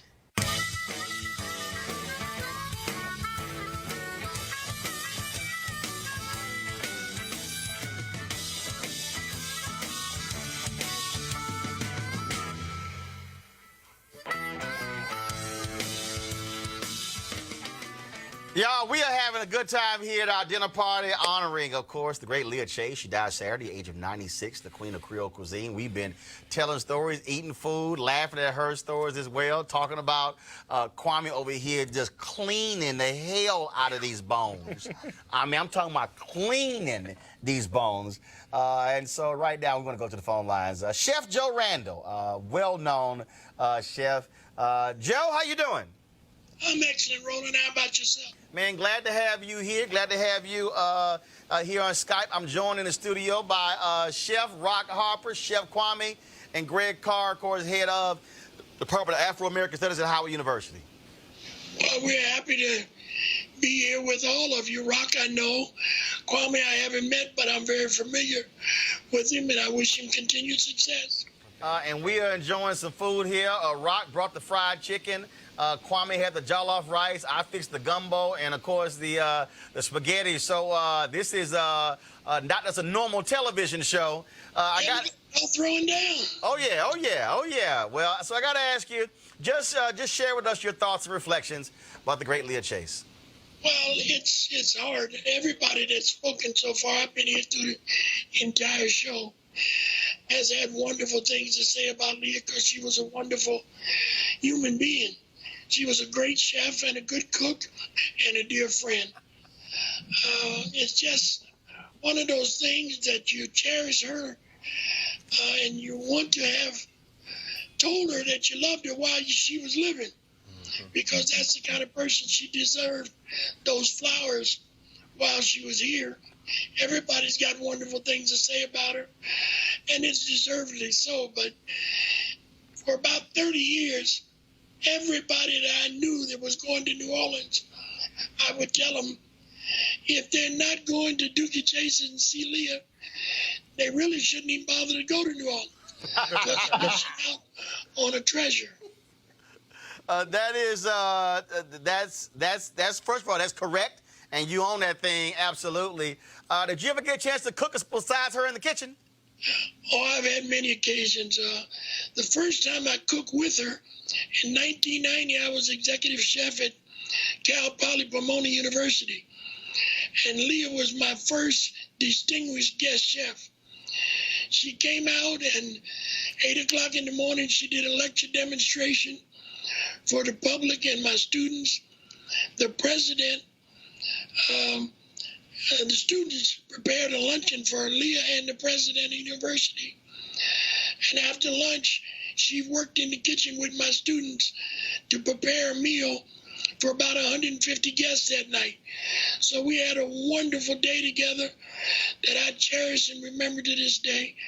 If you go to my Facebook page, I've got some wonderful pictures there of her with my students back in October 22nd, 1990. But we made gumbo, you know, seafood Creole gumbo. She had a praline bread pudding, veal grillades, jambalaya. Just a wonderful day. You know she was all about food anyway. And give her a kitchen big enough she can do what she want to do. And all the help she needed, she could go to town. That is absolutely amazing. I just, one of the things that I talked to her about, which is, forget that. Kwame, Rocky, I got a question for Joe. I ain't got to ask all of them. What y'all got? Well, Chef, first of all, I love you. Where you at? Right here? Yeah, look right here. Love you back, baby. Yeah, and I appreciate you.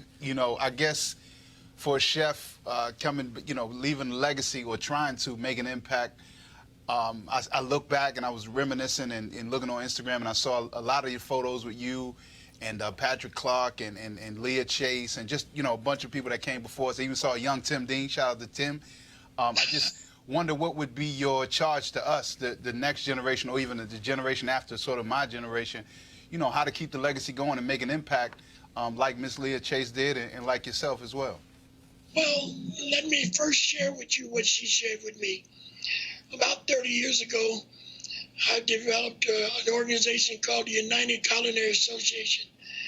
It was a group of black chefs from all over the country, and we came together to be the Black Caucus within the ACF because we were paying dues with no representation.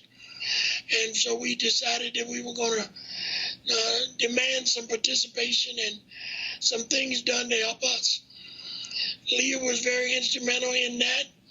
She hosted a dinner in New Orleans for 2 days at a restaurant. Johnny Rivers was there, Clayton Sherrod, Willie Stinson from the CIA, chefs from all over the country. And we tried to come together with an attitude of going forward.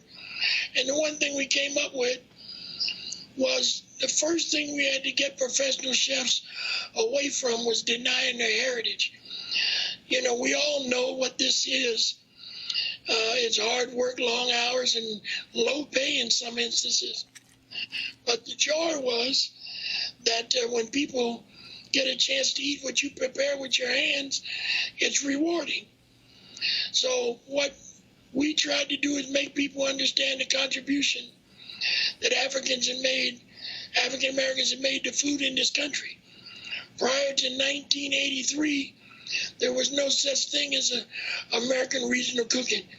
It was just good food and bad food. Good food came from the South because they weren't afraid to season it. And we were the backbones in the kitchen, the black hand in the pot. Wow. Kwame, you got a question? I just have a statement. I just wanted to say thank you. In the same regards where I talk about Leah Chase when I think that I have it hard or I'm having a tough day, I think back to chefs like you, who I can't even put to words or conceptualize exactly the trials and tribulations that you went through, and you kept going, you know, and not for glory, not for anything other than you love the craft. And that's incredibly inspiring, and that's what keeps me going. So I just want to say thank you. Leah Chase told me many years ago, she said, you take what you got and make that work for you. Surely everything's not going to be perfect at no time, but you are where you are. You pull yourself together. You know what you got. You work with it. You apply the best of yourself, and it'll turn out all right. Chef Joe Randall, Thank you. we appreciate you joining us for this dinner party tribute to Leah Chase. Thanks a bunch. My pleasure of being here. God bless you. Continue to go. All right, thanks a bunch, sir. You know what? It's so interesting. We talked about you made the best of what you got. So I was telling her the story. People always asking me, talking about, man, you talk about this Texas spaghetti. Here's actually how that happened. I was in college, and hell, I mean, look, I ain't had much money and living in an apartment, and I was hungry, and so I go in the kitchen, and I'm like, damn, I had spaghetti, no tomato sauce, no hamburger meat, and barbecue sauce. I was like, I'm putting barbecue sauce with the spaghetti. That's gonna be the meal. So when I graduated, I said I'll make me some spaghetti, and so then I could afford some hamburger meat. So then I had to put that combination together, and then because we ate spaghetti growing up, so it wasn't like I was afraid of tomato sauce, and so but it was just a different thing. And so I'm cooking. I'm like, man, I like this like better. So I use tomato sauce, but I don't. But it's not predominant. It's not a marinara sauce.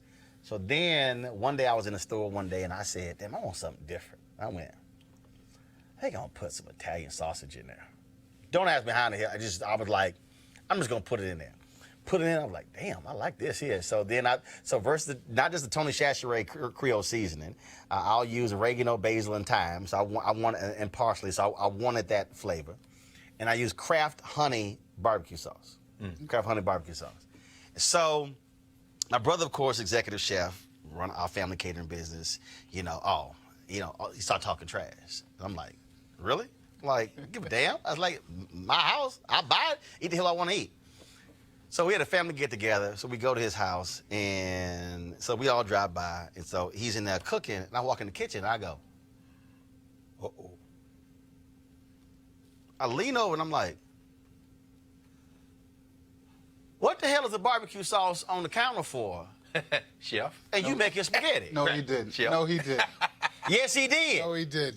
Dogging me. Listen, I ain't mad at him. Dogging me. I ain't mad at him. He was dogging me, but privately using the barbecue sauce. Too early. You came too early. Making his meat sauce. Boom, that's what it was. I came too early. Making his meat sauce. I was like, So now my family, so like my niece who's in there, Atlantis, she been bugging me literally for a year to make it. I'm always so busy, whatever. And we had a family get together. Y'all go to YouTube. I literally live streamed the whole process of us making this Texas spaghetti, and we had this huge roaster. So the whole lot, so y'all see the whole deal, the chopping, everything, from beginning to washing stuff down. And I got 9 nieces for it, so everybody was in there working. I was like Leah Chase to General Patton. Watch this, grab this, go on here with this, stir that, do this here, and while the live stream is going on. But that was the whole point. I mean, to me, that's the beauty of cooking, Kwame. Look. Sometimes you ain't got everything, so it's like, look at here. You gotta make it work. You gotta make it work. And then when sometimes it works, and sometimes it doesn't. And then you go, well, damn, that worked. Okay, all right, I'm gonna do that again next time. Right? Is there any example where you had to do that, where you had to make it work? Oh man, I mean, growing up, yeah, we were po, as they say. We couldn't afford the O and the R. Yes, sir. So we always had to make it work. Especially when you talk about the spaghetti, and Miss Leah Chase was talking about the wieners, Creole wieners, Creole wieners spaghetti. That sounds like noodles to me. I was just asking my sister. Shout out to my sister Onwuachi. I was asking her the other day about our great food memories, and she was talking about hot dogs or something. And it's just like something that we grew up in, great food in our house. But what we did to oodles of noodles, and how the struggle meals, how we hooked them up, and sliced them up with a little scrambled eggs or some boiled eggs. So yeah, you do what it do, especially in the city. It's not like you know, with Edna Lewis, like you eat what you grow, right? In the city, you eat what's in the cabinet. Yeah. And if you got some noodles and 2 eggs and some baking soda, you make some puffed up, or baking powder, you make some puffed up scrambled eggs. Yeah. You play a mind trick on yourself. Make you think you got more than 2 eggs, and you roll with it. Greg, you cook? No, brother, I eat. But but at Tennessee State, I was well familiar with ramen noodles and Jiffy cornbread, brother. That's what we ate. Talking about struggle meal. But you know, I wonder if that's why Nat Cole, who they say always liked his egg from Montgomery, Alabama. I wonder if that was part of what Nat Cole had to eat growing up. And she talks about growing up poor. Like you said, they were on WPA relief fund as a child. Her father was, I think, a ship caulker and a farmer. Her mother did seamstress work. And they ate whatever they could get, although she did grow up part-time on the farm. But to the point that y'all raising, I mean, the improvisational nature of black food. Listen. I mean, that's unbelievable. And Kwame, man, when I'm hitting that jollof rice, and I love jollof rice, brother, but you got West Africa, and you say the Caribbean, you got some Trinidad and Tobago in there, too. I'm coming to your restaurant again, because what happens when you just go in the cabinet and say, I'm going to make alchemy? It's almost like jazz. Yeah. Well, if you think about it, you know, and this is a focal point of why I brought jollof rice, you know, because you asked me to bring jambalaya. And people don't know that, you know, jollof rice is the grandfather of jambalaya through West Africa. Go ahead. You know, and then you had, you know, the Spanish in New Orleans, and they brought their fishermen, you know, and that's how you got the crustaceans. The Germans came and threw in their andouille sausage, and now we have our jambalaya. But if you peel off the layers, it came from West Africa, and that's really the backbone of Southern cuisine. West Africa, you know, we have kunombo, which is gumbo, you know, okra stew out there that you peel back the layers and you have something that represents American cuisine. So there's no such, I don't think there's any such thing as fusion, you know, because like it's been fused long time ago out of necessity, out of human trafficking, you know, out of so many different circumstances that now it's just like if you think about the cultural history of a dish, it's easy to find what goes with that dish. That's why, you know, Michael Twitte's book is so phenomenal. I had an interview with him, and so if you missed that, just go to my YouTube channel and just type in Roland Martin and Michael Twitte, Twitty. It's a phenomenal conversation. And here's the thing, you talk about food, because next up is Carla Hall. So Carla was traveling today, and so I interviewed Carla on yesterday. And the crazy thing, it was supposed to be a 10-minute conversation, it went 50 minutes. And when I was talking to her, when I had Nikki Giovanni on, she had a new book out. And we literally talked about her poetry book for about 5 minutes. And for the rest of the 50-minute conversation, we talked about food. Yeah. She talked about all these different dishes. She talked about I forgot what she said. Maya Angelou, she said, yeah, she really thought she could make that, but she really didn't do that. But she was talking about it was like all these foods back and forth. And it was just it was an unbelievable conversation. We barely talked about poetry. So the thing that Carl and I talked about, y'all about to see this, is that is the thing that food is the link. It's the common denominator. It brings people around the table with different backgrounds. And you're able to talk, you can do whatever. And I just think about, like, every time you have a get-together at a house, okay? I had a party at my house. It was a 10,000 square foot house, 3 levels. Guess where everybody was? Around the kitchen. In the kitchen. Now, thank goodness it was a good-sized kitchen, but it was like, I was like, hey, y'all, there's a whole, like, the bottom floor. Empty. It was like bar down there, wide space. No, did nobody want to go? It's the kitchen. Yeah. I mean, it is that central location. So for my family, that's why, you know, every house I've had, the kitchen flows right into the living room, because that's just where we are. Yeah. So ain't no sense in having a cordon off kitchen. Look, just go, y'all. Kitchen, living room, boom, everybody right there, all together. All right, y'all. Carla Hall, Chef Carla Hall, you know, of course, from the Chew, of course, all of the great work that she does. She, of course, wanted to be here, but we had an opportunity to talk with her yesterday to get her thoughts about Leah Chase, and here's that discussion.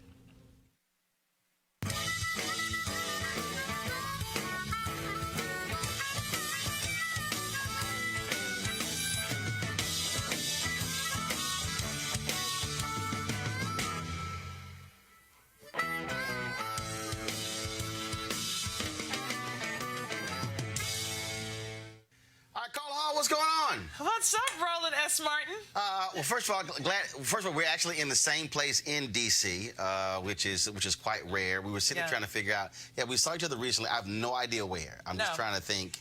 it was. The reason we can't figure it out is because we're always traveling and we're always in another space doing events. So it's like I don't know if it was L.A., if it was New York, if it was. I have absolutely no idea. Me either. But it's all good. It's all good. Well, I have you here because, of course, over the weekend we lost the great Leah Chase, and she was, I mean, absolutely great woman. And we were talking, so you had an opportunity to actually be with her in her kitchen. Yes, yes. I was with her in February, cooking with her. There was an event or a conference called Radical Exchange, and Ashton, and I can't remember Ashton's last name, and she and her partner were doing this event with all of these culinary folks, and Michael Twitte was there, and a lot of people in the beverage industry, and we had a dinner at Inductee Chase, and I actually got to cook with her in her kitchen, which a lot of people don't do. Right. And Miss Chase... But she's real particular. She's really particular. She was particular about her kitchen. And she was in the kitchen. She was in there, and granted, she was sitting down, and she was talking about my hair. She was like, girl, what's up with your hair and being so big and frizzy? She said, you need to Creolize that hair. Creolize? I was like, what is that? What do you mean? Creolize that hair? Creolize, as in straighten. As in straighten my hair. She went on for at least 30 minutes about it. And she also, you showed me a photo. She was cracking on Ashton as well. Yes, like Ashton has a nose ring. She was like, "Girl, we have moved past that, you know, as a people."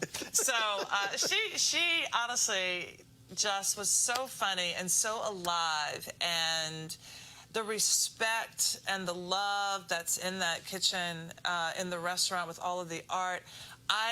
You know, when we lost her over the weekend, I, even more so than I did at the moment, felt like, wow, I got to touch and to feel and to be around her greatness. And more than anything, and she was 96 years old, and she lived just a beautiful life. More than anything, you know what I realized and what I appreciated was that we celebrated her while she was here. Yep, absolutely. There's so many times when we lose somebody and we're like, oh, you know, in retrospect, let's celebrate them. Yep. Well, what was interesting, so in this line of work, for me, the opportunity to be able to sit down with, interview, talk to somebody, profile them, and I am very particular about our legends because. Just to be able to have the conversation with them. And especially for me, our folks who, first of all, I interview lots of people, but especially our people who are 70 and over. And so here's why. When I was at Savoy Magazine, I was a news editor. They wanted to do a piece on the artist Biggers out of Houston. And it was supposed to be, I forgot the year, but it was like for like the November issue. Then they pushed it. I had talked to his wife. I had talked to him on the phone, and then they pushed it 3 months, and he passed away. I think he was 77 when he passed. And I vowed then, I said that will never happen again. Yes. And so I'm very sort of like anal about these amazing African Americans who are doing stuff and getting their story on tape. Yeah, and just intentional because, you know, it's all well and good after the fact, but I feel like after the fact there are, with everybody else, it's a box to tick off. You know, let's focus on them. Oh, they were so great. If they were so great, why weren't you focusing on them when they were here with us? And I was there with, I was actually hosting the James Beard Awards in 2016 when Leah Chase won the Lifetime Achievement Award, or she was being recognized. And that was 2016, so that's 3 years ago. She was 93. Yes. And that's, but that goes to the point that you're making, though, that first of all, ain't that many folks living to the, you know, to their 90s, and it's one of those things that, no, for somebody like that, no, you recognize folks in their 50s or 60s or 70s versus, going in terms of that long. And that's just one of the things that I think is so important when we think about artists, when we think about, whether it's, legendary chefs, we think about all these people. To your point, give them their praise now versus posthumously, and allow them to bask in that. Yes, right? And to pass the torch. And that was another thing about Miss Leah. She was always reaching back and bringing somebody up. Do you know what I mean? So I brought the book that she gave me, and she says, to Chef Carla Hall, one great chef, enjoy life. Grateful to you, Leah Chase, 2/4/2019. Now, first of all, here's what was great. First, she put the date. Yes. I can't tell you how it drives me absolutely crazy when book authors, there's a sign, I go, put the date. Matter of fact, I jack up my wife all the time. I'm like, put the date. Yeah. Because when people sign my books, I tell them, put the date. Yeah. And some people may say, okay, there's really no big deal, but it's like, no, it's a point in life as well. And the point about enjoy life was interesting is that, that was her.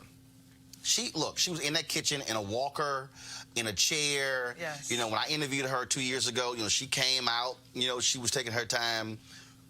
But when we sat down and we started talking, her whole deal was about, and in fact, her last words were, look, just enjoy life. Just eat, have fun, enjoy life. Yeah, yeah. And that's why, for me, I know her family misses her and it seems sad, but for me, it feels like that New Orleans Southern sending off, because she was so joyful. And every time you saw her, she had this big smile on her face.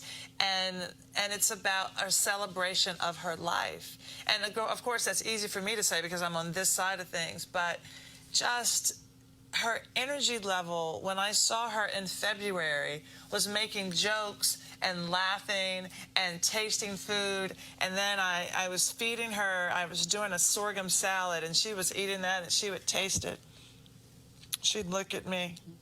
She's chewing it. She said, I like it.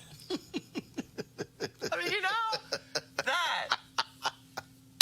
But she was processed. She wasn't just somebody to just say, okay, I'm going to do this. She would think about it. She would absorb it. She would then give her opinion about it, Well, see, that's why I think one of the things we talked about was, and I said to her, I said, some people, they eat to live, but they're afraid. People in Louisiana live to eat. Yeah.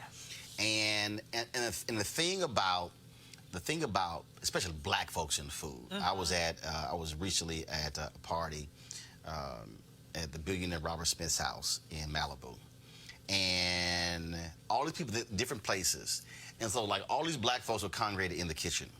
And so we're staying, so Tyrese, Chauncey Billups, Al Harrington, a bunch of the people. And I said, y'all notice we are in the kitchen. And it's one, for us, it's one of those things that when it comes to food, when it comes to, you can have a party, and I don't care how big your house is, folks are going to hang out where the food is. Exactly.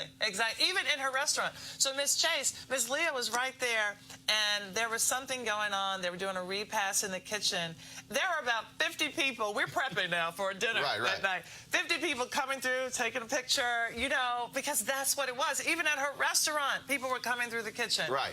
Her desk was right there in the entrance, between the dining room and the kitchen, and they were like, this is what she does. So, and it wasn't off limits. Right, and that's the piece. Right. One of the other things that obviously when you think about this history, first of all, that location, you think about the people who came through. That's the other thing you talk about her life, the people who she literally fed.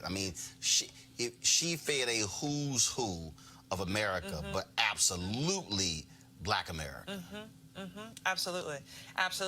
All of these people coming through the civil rights meetings that were happening there, Martin Luther King, of course, President Obama. But when she said, you know what, my place is going to be integrated, better to ask for forgiveness than permission. I don't care that it's against the law. This is what we're doing here, So hats off to her for that. talk about the respect that other black chefs have, because the reality is, when you think about when you look at all of these. In fact, we were at the Boulé Convention last year. You did this session with these, and then you talk about food, and they were fusing in from Africa and other countries.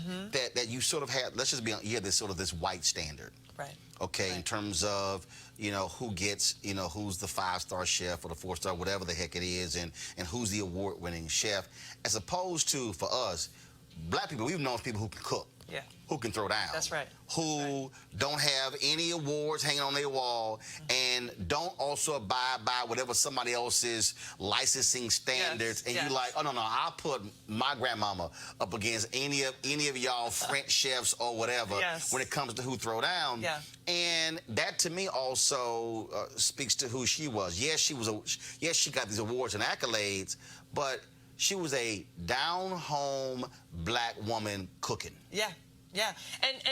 And she didn't even set out to study that. She started working, and she loved food. And so when she was married to Inductee Chase, I mean, she was like, I'm coming into this restaurant, and we're going to change the food that we serve here. And it was some down-home food. Even when you look in the book, here's boiled spare ribs with sweet potatoes. I mean, you know what I mean? It's just like, boil them, don't let them fall apart, put them on a plate, season it. And I think there is something about just that she unapologetically served this food that she loved and from her heritage. And it wasn't about, oh, is it good enough to serve to white people? Is it good enough to serve to whomever? We're going to come together around the table, and I'm going to serve you what's in my heart. Well, she also said in the interview, which was very interesting, she said that all these New Orleans restaurants, they were serving French food. They were not serving gumbo and jambalaya and crawfish etouffee. Yes. So really what Inductee Chase changed. So people talk about, the food in New Orleans today. Inductee Chase, black people, changed the entire palette of New Orleans. Right. Right. Right. That was what was crazy when I played the interview back, and I was like, whoa, I said, what did she just say? Right, right. When you think about it, right? So you're telling me something. She was the one. And so when you talk about other chefs who look up to her, I mean, Marcus Samuelson, and not just black chefs, white chefs as well look up to her. John Besh, who was in New Orleans, and all of these people who are in New Orleans looking up to her and beyond, because she was doing things that other people weren't doing. She was elevating our food in a restaurant, a white tablecloth restaurant, and showing our food. And when you look at other places around the country, even when we have, let's take hot chicken, because I'm from Nashville, Tennessee. And not that it's at, well, I guess it is at some white tablecloth restaurants. But you have Prince's being the person who started that, the restaurant that started that. But it has gone on the other side of the tracks in Nashville, where some people don't even realize it was started, by Prince's. All of a sudden somebody takes it and, it becomes... Well, like most of our history. True. Right. But I really think we give it away. A lot of times we give it away. We demonize our own food, I think. We don't own it. I don't think a lot of us know that we should be proud of our contributions. Right. And that we started this. You know what I mean? Because if we're cooking for people, this is how you carry culture. What what Leah Chase was doing was carrying the culture and spreading it throughout New Orleans.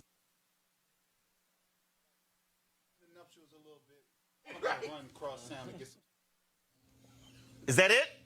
All right, folks, that was the Carla Hall interview. Joining us right now on the phone line, folks. We were supposed to end at 8 o'clock, but there's no way I could not get this man's thoughts and perspective on Leah Chase.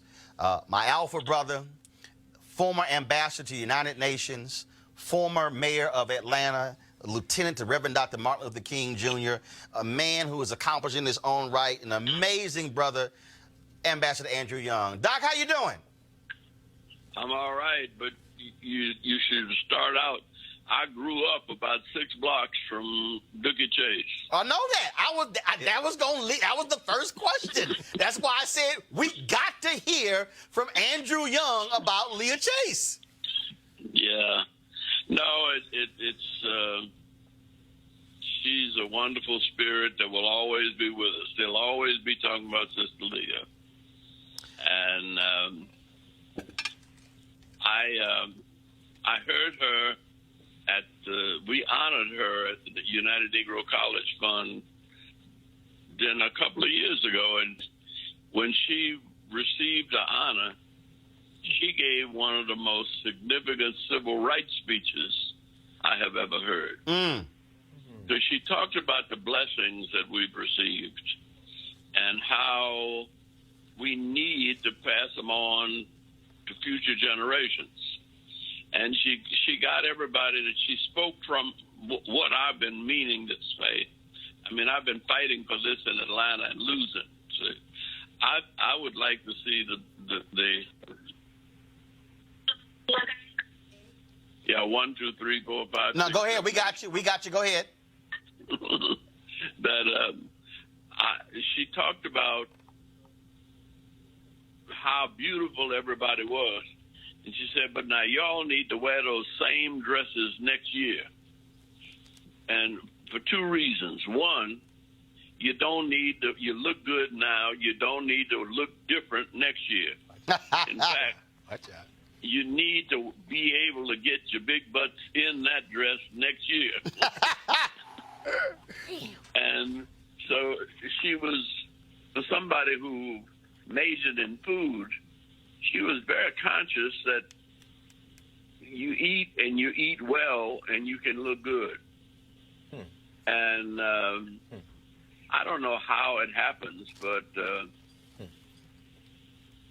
she never, according to some people, us people from New Orleans are supposed to die young. The way we eat. Right.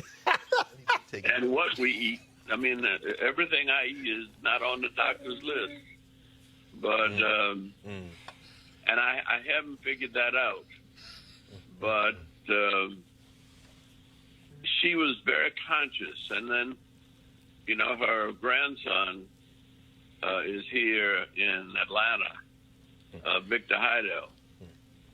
And he and Hank Aaron have a series of restaurants together.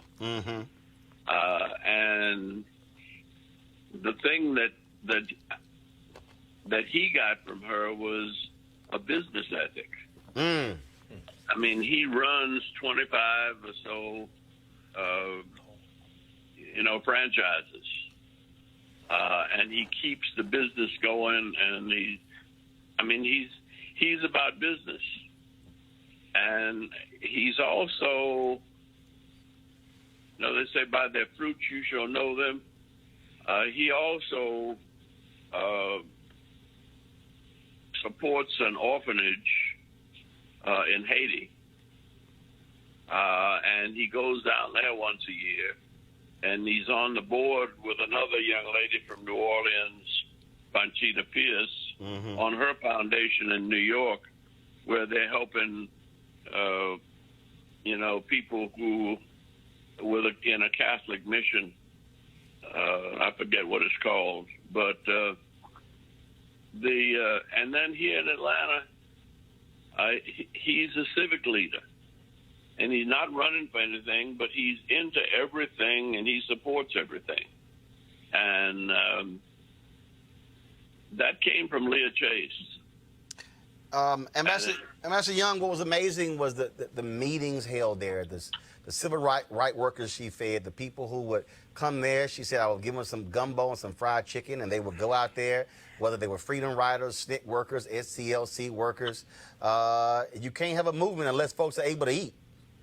Well, yeah, but just like Pascal in Atlanta, the meeting and the planning was done at Inductee Chase in New Orleans. In fact, SCLC was founded in New Orleans in 1957.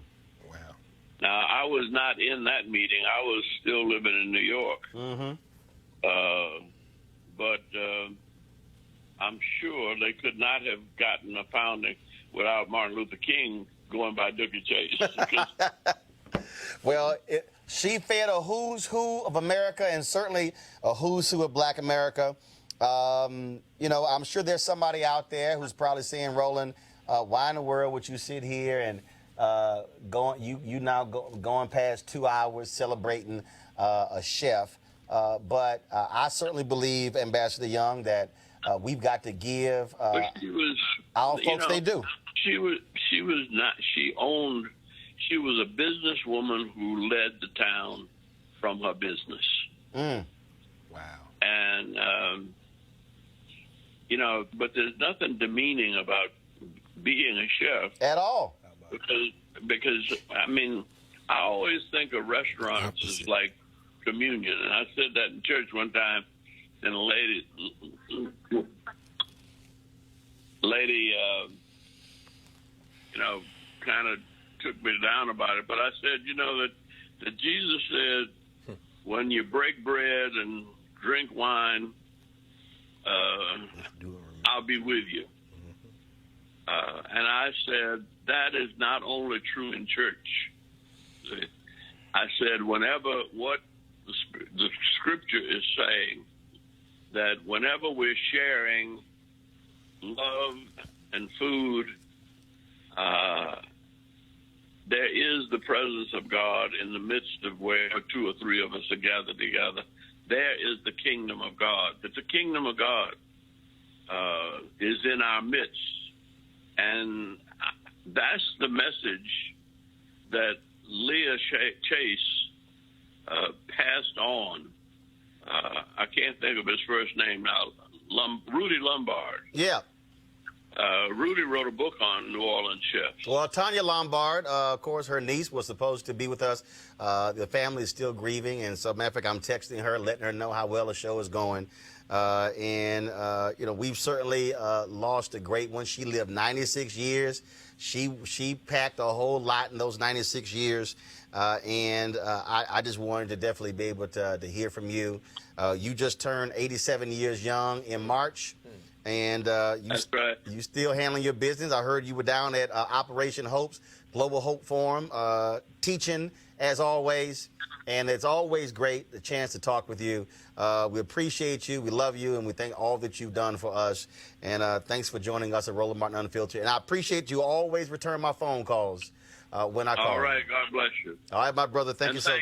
And thanks for telling the world that the spirit of Leah Chase has gone home, but is still with us in all of those who have broken bread in her presence. Absolutely. Andrew Young, we appreciate it. Thanks a lot. All right. It's always something, Kwame, talking to cats like that. Yeah. Always. So much depth, you know, in any topic they want to talk about. They have so much to pull from, you know. Oh, yeah. Yeah. Absolutely. Absolutely. That's why I got to support Roland Martin. Did you hear what Jesse Jackson mentioned Johnson earlier, Reverend Johnson? Jackson, rather, not the Joseph Jackson. Those young cats had to break with the Baptist Convention. Yeah. SCLC was the young ministers. I'm saying that to say this. When you young people go back and listen to this broadcast, this conversation, get your notebook out. There's a whole curriculum that's going to have to accompany this 2 hours and a half. Ashton, young lady, Carla Hall talked about her. Ashton put on this event in February at Dookie Chase's. Carla said definitely give her a call. I wanted to research. She's going to be our last guest before we go here. Ashton, how you doing? I'm doing well. I'm doing well. It's great talk to you. I wanted just to get your thoughts. You organized this event, Dookie Chase, took place about 3 months ago. Just your thoughts about just the fabulous Leah Chase. I'm sorry, can you say that again? You kind of broke up. Just your thoughts about the fabulous Leah Chase. Oh, well, so the dinner that I did at Dookie Chase was a part of a larger symposium and conference that focused on Black people's contribution to hospitality. And I thought that I was just going to go into Dookie Chase, talk to Miss Leah Chase, get her to say yes, she was going to work with Carla Hall, and then that would be it. And that's not what happened. What happened was I spent 2.5 months going into Inductee Chase, asking for her blessing, getting to know her before she finally was like, yeah, okay, I'll do this dinner. And I can say she changed me. I mean, there was days as a Black woman who's in the hospitality industry and owns her own business, there were days where I was really having a hard time. And I remember one of the things she said to me was, look at me. And I looked her in the eye and I was kind of tearing up. And she said, this ain't made for the faint of heart. She said, I never took you to be someone who would back down from a challenge. And I said, I'm not. And she said, okay, well, wipe your tears because we got work to do and we got a dinner to put on. And, you know, she gave you that grandmother, hard, tough love, but still was so warm. And she taught me a lot about running a business. I mean, you know, there was somebody on Instagram, that Secretary Wilson, that said, when one of your ancestors passes, it's like a library burned down. And I feel like people didn't even know the breadth of knowledge that woman had.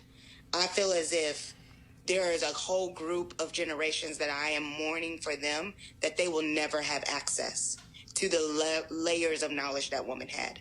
I was with her for 6 months, and I not only formed a bond with her, I formed a bond with her daughter, Miss Stella, to the point that I kept going in, even though the event was over, because every time I went in there, I felt healed.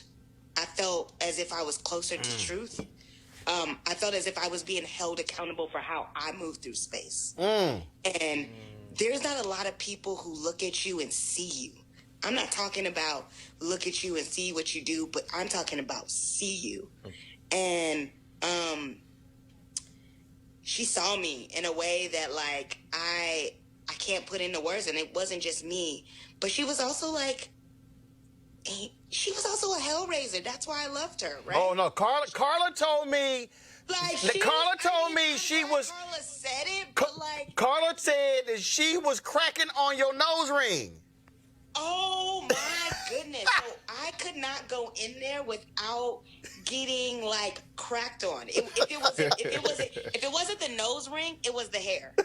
It was like, I know you ain't coming up in my spot looking with your hair like that. And I'm like, I wear it natural, Miss Chase. She was like, I don't care what it is. You lay it down, flick it down, get it together. Like, she all the time was like, you know, I'm real kind of like funky. And she just always had the jokes for me. Always had the jokes for me. And I loved it though, because that's how my family, I feel like that's how Black families operate. Right. And I knew that she cared for me when she didn't treat me differently than she treated her family members. When she was as hard on me as she was on her family members, where her expectations of me were as high as they were for her family members. It made it clear to me that she wasn't holding me to that standard because she wanted to make it hard. She was holding me to that standard because that was the way that she was showing that she had love and care for me. And not a lot of people love you like that anymore. Not a lot of people love you with accountability so that you can get to the next level. And I will always be grateful for that. I will always be grateful that a girl that she didn't know from anybody else coming off the street and asking her to do this dinner with Carla Hall, that she said yes. And that she told me, when she said yes, she said, I'm doing this because I believe in you. So don't you disappoint me. Heck of a challenge. Ashton, we appreciate it. Thank you so very much. Thank you so much. An amazing Thank you figure. for honoring her. I appreciate it. Thanks a lot. Bye. That was a sermon right there, y'all. That was a word. Yeah. Well, I had some of my staff members, they went down to that dinner because it was, you know, celebrating female hospitality and hospitality, people in the hospitality industry of color. And they told me about how amazing that dinner was. And I wanted to tell her that, but your dinner was great. We got a number. Okay. We'll get a number. Have you call it. Yeah. Rock, final words. Well, first, Roland, I don't know. You know, you do a lot. I mean, that's an understatement. And, you know, I applaud you for everything that you do for our community and our voice. But this, as a chef, this really rings special and true for me. So I just want to thank you personally and for all the others. I know there's so many, you know, chefs you could have up here. But for the fact that you're honoring her, I know it's really important to you, but it's extremely important. Not just she was more than a chef, and just what Ashton sort of alluded to, or really stated emphatically. There's so much knowledge and story behind the food. Like, it's not about the chicken; it's what's behind the chicken. Right. So I want to thank you and tell you I really appreciate that. And the last thing I'll say is that Ms. Chase reminded me of my grandmother. She reminds me of my mother, of my aunts. And I know because people were traveling, it was an all-male panel up here in the studio, but we gotta celebrate and we gotta remember that black women put us here. I don't care what type of food we cook. Women started all of this. And the black woman in this country, right, like Leah Chase, gave us, is not just the food. And we have to remember that, especially as a chef, but as people moving forward. I think it's extremely important for us to honor that legacy and to carry on. So thank you for doing that today. I really appreciate it. Great call. Absolutely. I want to add my thanks, Roland. I mean, you know, Ashton and Carla, and then Rock and Kwame, the next generation has taken the baton, her own grandson, and the next generation. And you cats burn it up in here today, man. I'm just sitting here like, whew, still echoing. And I couldn't leave here and not, you know, I can't go back home to Nashville if I don't mention the fact that I'm an eater, but my first great chef was Catherine Carr, my mother. Their hot water cornbread, chitlins, which I, you know, still partake of every once in a while. But the last thing I say is this: the last time I was in New Orleans, the last thing I did before I got on the plane was stop by Inductee Chase. One thing I'll agree with Ralph Ellison on is this: my strength comes from. Your mic fell off. Hold on. Let's get your mic. Your mic fell off. You did it? Yeah. All right. Let me pull it there. Yeah, we want. I got you. Keep going. Oh, you got me? Yeah, we want to get you. Oh yeah. Did it fall off? Yeah. Oh, I appreciate it. There we go. All right, we got I'll say it right quick. Go ahead. Like I said, shout out my mother, Catherine Carr, the first great cook that I ate from. So another black woman, as you said. Yeah, go ahead and clip it on. Just clip it on. So Leah Chase, of course, coming out of a tradition where her own mother raising her with her father, and then getting that cooking gene into the space where she then comes into that restaurant where her mother-in-law was, and they battled. I mean, part of the reason there are red walls in Inductee Chase is because she said, I got to get rid of this pink and blue. My mother-in-law loves this pink and blue. But at any rate, last thing I did before I left New Orleans, last time I was in New Orleans, was stop by Inductee Chase and get a bowl of what I always eat in New Orleans, and there's no place to better eat it than Inductee Chase. And like Ralph Ellison said, my strength comes from Louis Armstrong. That's one thing I agree with him on. Every day of his life, they said Armstrong did two things. I won't mention the other one, but the thing that he ate was red beans and rice. Yeah. So I had me a bowl of red beans and rice and got on the plane coming back here. But I'm telling you right now, Leah Chase will always be alive, because as long as you cats are burning in the kitchen, and that's always going to be the case, we will have a place to come together to plot our liberation. So I feel like the future's in good hands. Appreciate you, Roland. So, folks, my final thoughts. So this is how this whole thing got started, literally. Monday, I was sitting in the office. I was thinking about how we're going to pay tribute. In fact, what happened was the interview that we had with her, we were going to run it on Monday. Something happened with our hard drive. So I said, well, we'll just run it tomorrow. So then I'm sitting in the office. And then I said, why don't we do something different? Why don't we call this person? So it literally started with, hey, who's here? What chefs could we call?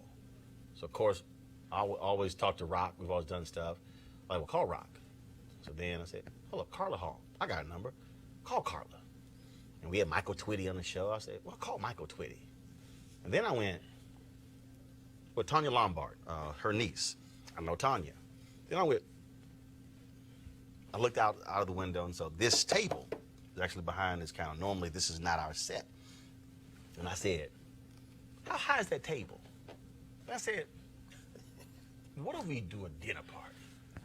And I thought about the last interview where she talked about feeding folks spaghetti and meatballs, fried chicken, and gumbo, and jambalaya. And that's actually how the request came together, because that conversation. So then all of a sudden it was kind of like, well, this piece and this piece. And the next thing I know, I was kind of like, okay, well, who can bring what? And Rock said, I'll bring the fried chicken. And then when Jackie said, well, Kwame's going to bring the jollof rice. And I said, well, I said, dang, I don't have much time. But luckily, my dad was here in December, my parents. Well, he left me 3-4 bags of roux in my freezer. Wow. And so I was like, cool, I can just put the bag, put them in the pot. I just shrimp, sausage, and chicken. Boom, we can move on. And then I thought about the spaghetti and meatballs, and I was hoping another chef would make that. And I'm like, well, what the hell? My niece been bugging me about making Texas spaghetti, and that's how this whole thing came together. And so I was in the store last night, and so we tablecloth and the glass, and people give me all this alcohol y'all don't even drink. So I just say, just bring all this wine in. So they gonna take this stuff home because I don't drink this stuff. And so we began to put this thing together, and so then I said, well, let's push it from Tuesday. Tanya couldn't do Tuesday; she said I could do Wednesday, but again, she had to cancel, and I appreciate her just even considering it, and I appreciate the whole Leah Chase family. But you heard me tell Carla Hall this, you heard me say it earlier, that John Biggers story. Not being able to interview John Biggers and waiting because the magazine pushed it has forever changed me, because anytime I come across one of our ancestors, we got to have their story. Every time I see one of our greats, I want to get them on tape. I don't care with the camera, I don't care what it is, because I'm so conscientious of their voice and being able to hear. You heard Ashton saying losing one of our elders means losing a library. That's why for me, Harry Belafonte, Hank Aaron, I mean, I can go down the line. This is also why black media matters. Because the reality is, no mainstream cable network would have even remotely thought of this. If anybody who's a black host of any one of these shows went to their bosses and said, I want to do a 2-hour special on Chef Leah Chase, they would get laughed out of the office. The reason it's important is because we shouldn't give this level of attention to the likes of just and Aretha Franklin. Think about when Maya Angelou died, we did the special on her. When Ruby Dee died, we did the special on her. Whether it was Muhammad Ali, we had that particular special. Every time one of our greats, we always did a tribute because I believed we needed to be able to tell the story. Nelson Mandela, we called in Ron Dellums, and we called in all these different people. We called in Carolyn Hunter Williams, who was the sister who worked at Polaroid, who was with Ken Williams, with the Polaroid Revolutionary Workers. They're the ones who actually started the divestment campaign against apartheid. They started before the CBC did. We had her on the show. Other networks were not going to have her on. Y'all keep hearing me tell you why we have to have this. Because if we don't have these platforms, we don't have the place to be able to hear these voices. Let's just be real honest. You wouldn't have heard the things that Kwame had to say and Rock had to say and the reflections of Greg and John Murray and Joe Randall and Carla Hall and Ashton and Reverend Jackson and Andrew Young and Marc Morial if you have no place to do it. So you can have thoughts and memories, and yes, you can share those things on Instagram and on Twitter, but it's a different thing when you begin to put those things together, just like a meal. You can have a glass of wine by itself. You can have a piece of chicken by itself. You can have a bowl of gumbo, jollof rice by itself, but it's a whole different deal when you put it all together on the table and you have a full meal. That's what this is all about. I turned 50 in November, and I could have easily said I'm going to work for a mainstream media outlet. I could have easily knocked on doors and say, oh, please, please, please, can I be a contributor? What can we do? I said, no, we're going to do this here. And there's people who told me, you're crazy, you shouldn't do this here. People said, look, how much is money going to cost? And the reality is, it has cost. I said this, people, my staff knows this, I don't get a salary from this show. We have not built the show to the point where I can pay myself. This is no different. They can probably attest. This is no different when you start a restaurant. Yo, you got to pay everybody else. You got to pay the food bill. You got to pay your grocery. You got to pay your distributor. You got to pay your staff just to keep the doors open. But the point is to build it so you're able to do so. We must be able to have something that is ours. Dookie Chase's was ours. Pascal's was ours. Sylvia's was ours. they were places that we could congregate. Sweats in Nashville. That was ours. You had restaurants in Houston and other places. Ours. This is why Roland Martin Unfiltered exists. Because I am not asking somebody white, can I? I'm not begging them, can you please give Leah Chase 30-second mention on the air? No. That's why Ebony Magazine mattered so much under John H. Johnson. That's why Jet Magazine mattered so much. That's why Chicago Defender mattered so much under Robert Abbott. That's why the Atlanta Daily World mattered so much under A.I. Scott. That's why the Pittsburgh Courier mattered. That's why Ida B. Wells mattered. That's why Frederick Douglass and the North Star mattered. That's why all of these black media outlets matter, because we didn't have to ask somebody else, please, can you tell our story? The first black newspaper, Freedom's Journal, said in March of 1827 in its lead editorial, we wish to plead our own cause, and too long have others spoken for us. We are at a point where we're 24 years away from America being the nation majority people of color. And how sad will it be if we don't have restaurants to serve our food to our liking with our seasoning? How sad would it be if we had places that didn't play our music? How sad would it be if we don't have media outlets that controlled and told our story the way we wanted it to be told? I ask of you to support this show, not because of what I've done in the past. No, because when you support this show, you support the future stories like Leah Chase. And here's also why you support this show. Because 30, 40, 50 years from now, 60 years from now, 70 years from now, when someone else is talking about Harper, they're going to be able to pull this interview. Talking about Kwame, they're going to pull this tape. But if the tape doesn't exist, they will not be able to show it. That's why we must control our narrative. Do you support us, folks? Go to RolandMartinUnfiltered.com. You can join our Bring the Funk fan club, Cash App, PayPal, Square. And here's my last point. If black folks did not go to Dookie Chases, it wouldn't exist today. If black folks don't support other entities, they do not exist. We also must fund our freedom. For us, by us. It's not a slogan. It's a lifestyle. It's a mantra. It is a state of mind, which means that we have to actually do it. And so we certainly want to extend our condolences to the Leah Chase family. Her homegoing will be in the next few days. New Orleans, of course, has a huge celebration on their hand. They're not mourning her. They celebrate in New Orleans. 96 years of life. And so I want to thank every person who contributed to this show, our staff as well. They want me to stop talking because they want to go eat some of this food in the back. And so right now, our last thing is, Rock, you can go ahead and bring the bread pudding out. All right. So I had put out something on Twitter, and I said, can somebody in the DMV bring the bread pudding by? And Rock text me while I was cooking. Rock said, yo, I got the bread pudding. And so, folks, I want you to share this video. But again, I want you to support us as well.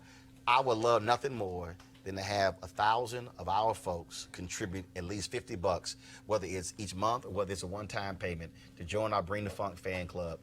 This is why we do this show. This is why this show matters, and we need you to make it happen. Folks, I'm going to see you tomorrow right here, Roland Martin Unfiltered. Have a great one. Enjoy your meal. We are about to enjoy this bread pudding.